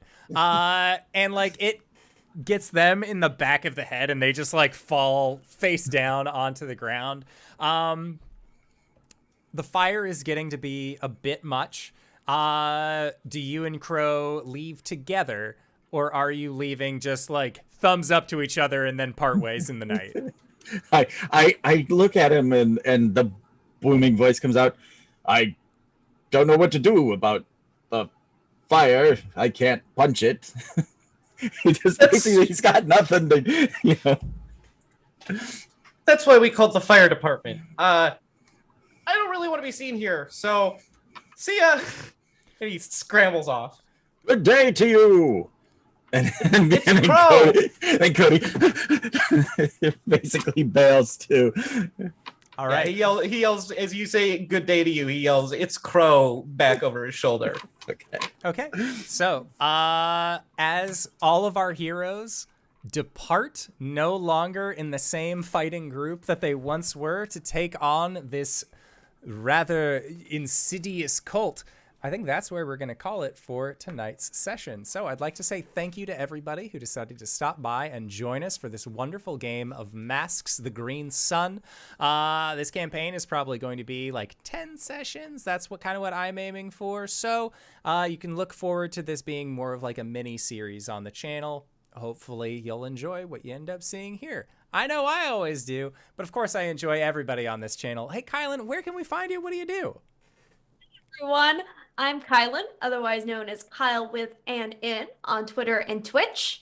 On Tuesday nights, 6 p.m. EST, you can see me streaming on my Twitch channel. I do some video game Let's Plays. Right now, I'm running through Fire Emblem Three Houses and having just a grand old time. In terms of stuff that I do, the occasional Wednesday, you can catch me over on twitch.tv/playbooksandpals. Also playing Masks, where I play a completely different character. I play Theo, aka Prometheus the Nova, who is just a sweet boy, just a sweet boy. You can also catch me on a couple of podcasts. Like, for example, I am on Off the Table's Cape Lorelei, which is an Urban Shadows actual play podcast where I play a very bitchy fae. I'm also in some crossover episodes with East Cedo Beach, the sister show. So, hey, maybe listen to both. You could also catch me in a podcast with friend and channel regular Cyberwolf1201 called Let's Talk About It. It's podcast where we get just super drunk and we talk about the games we play in and other things. And you can find that on YouTube or anchor.fm. And for the other podcasts I mentioned are on Spotify, iTunes. And yeah, that's me. Excellent. And GB, where can we find you? What do you do? Greybeard of Greybeard's Tavern. My streaming life has needed to pull back, but you can find me here once a month running Monster Noir, a game we wrote and just played last night. Obviously Thursdays here playing Mask, and then Sunday mornings, Sunday, 10 a.m. on my own channel where I get to play with all my toys. We're playing Griftlands right now. And that's a variety stream.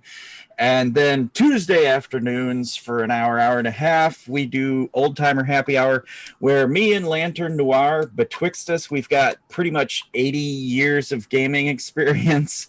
And so we chat about our TTRPGs mostly.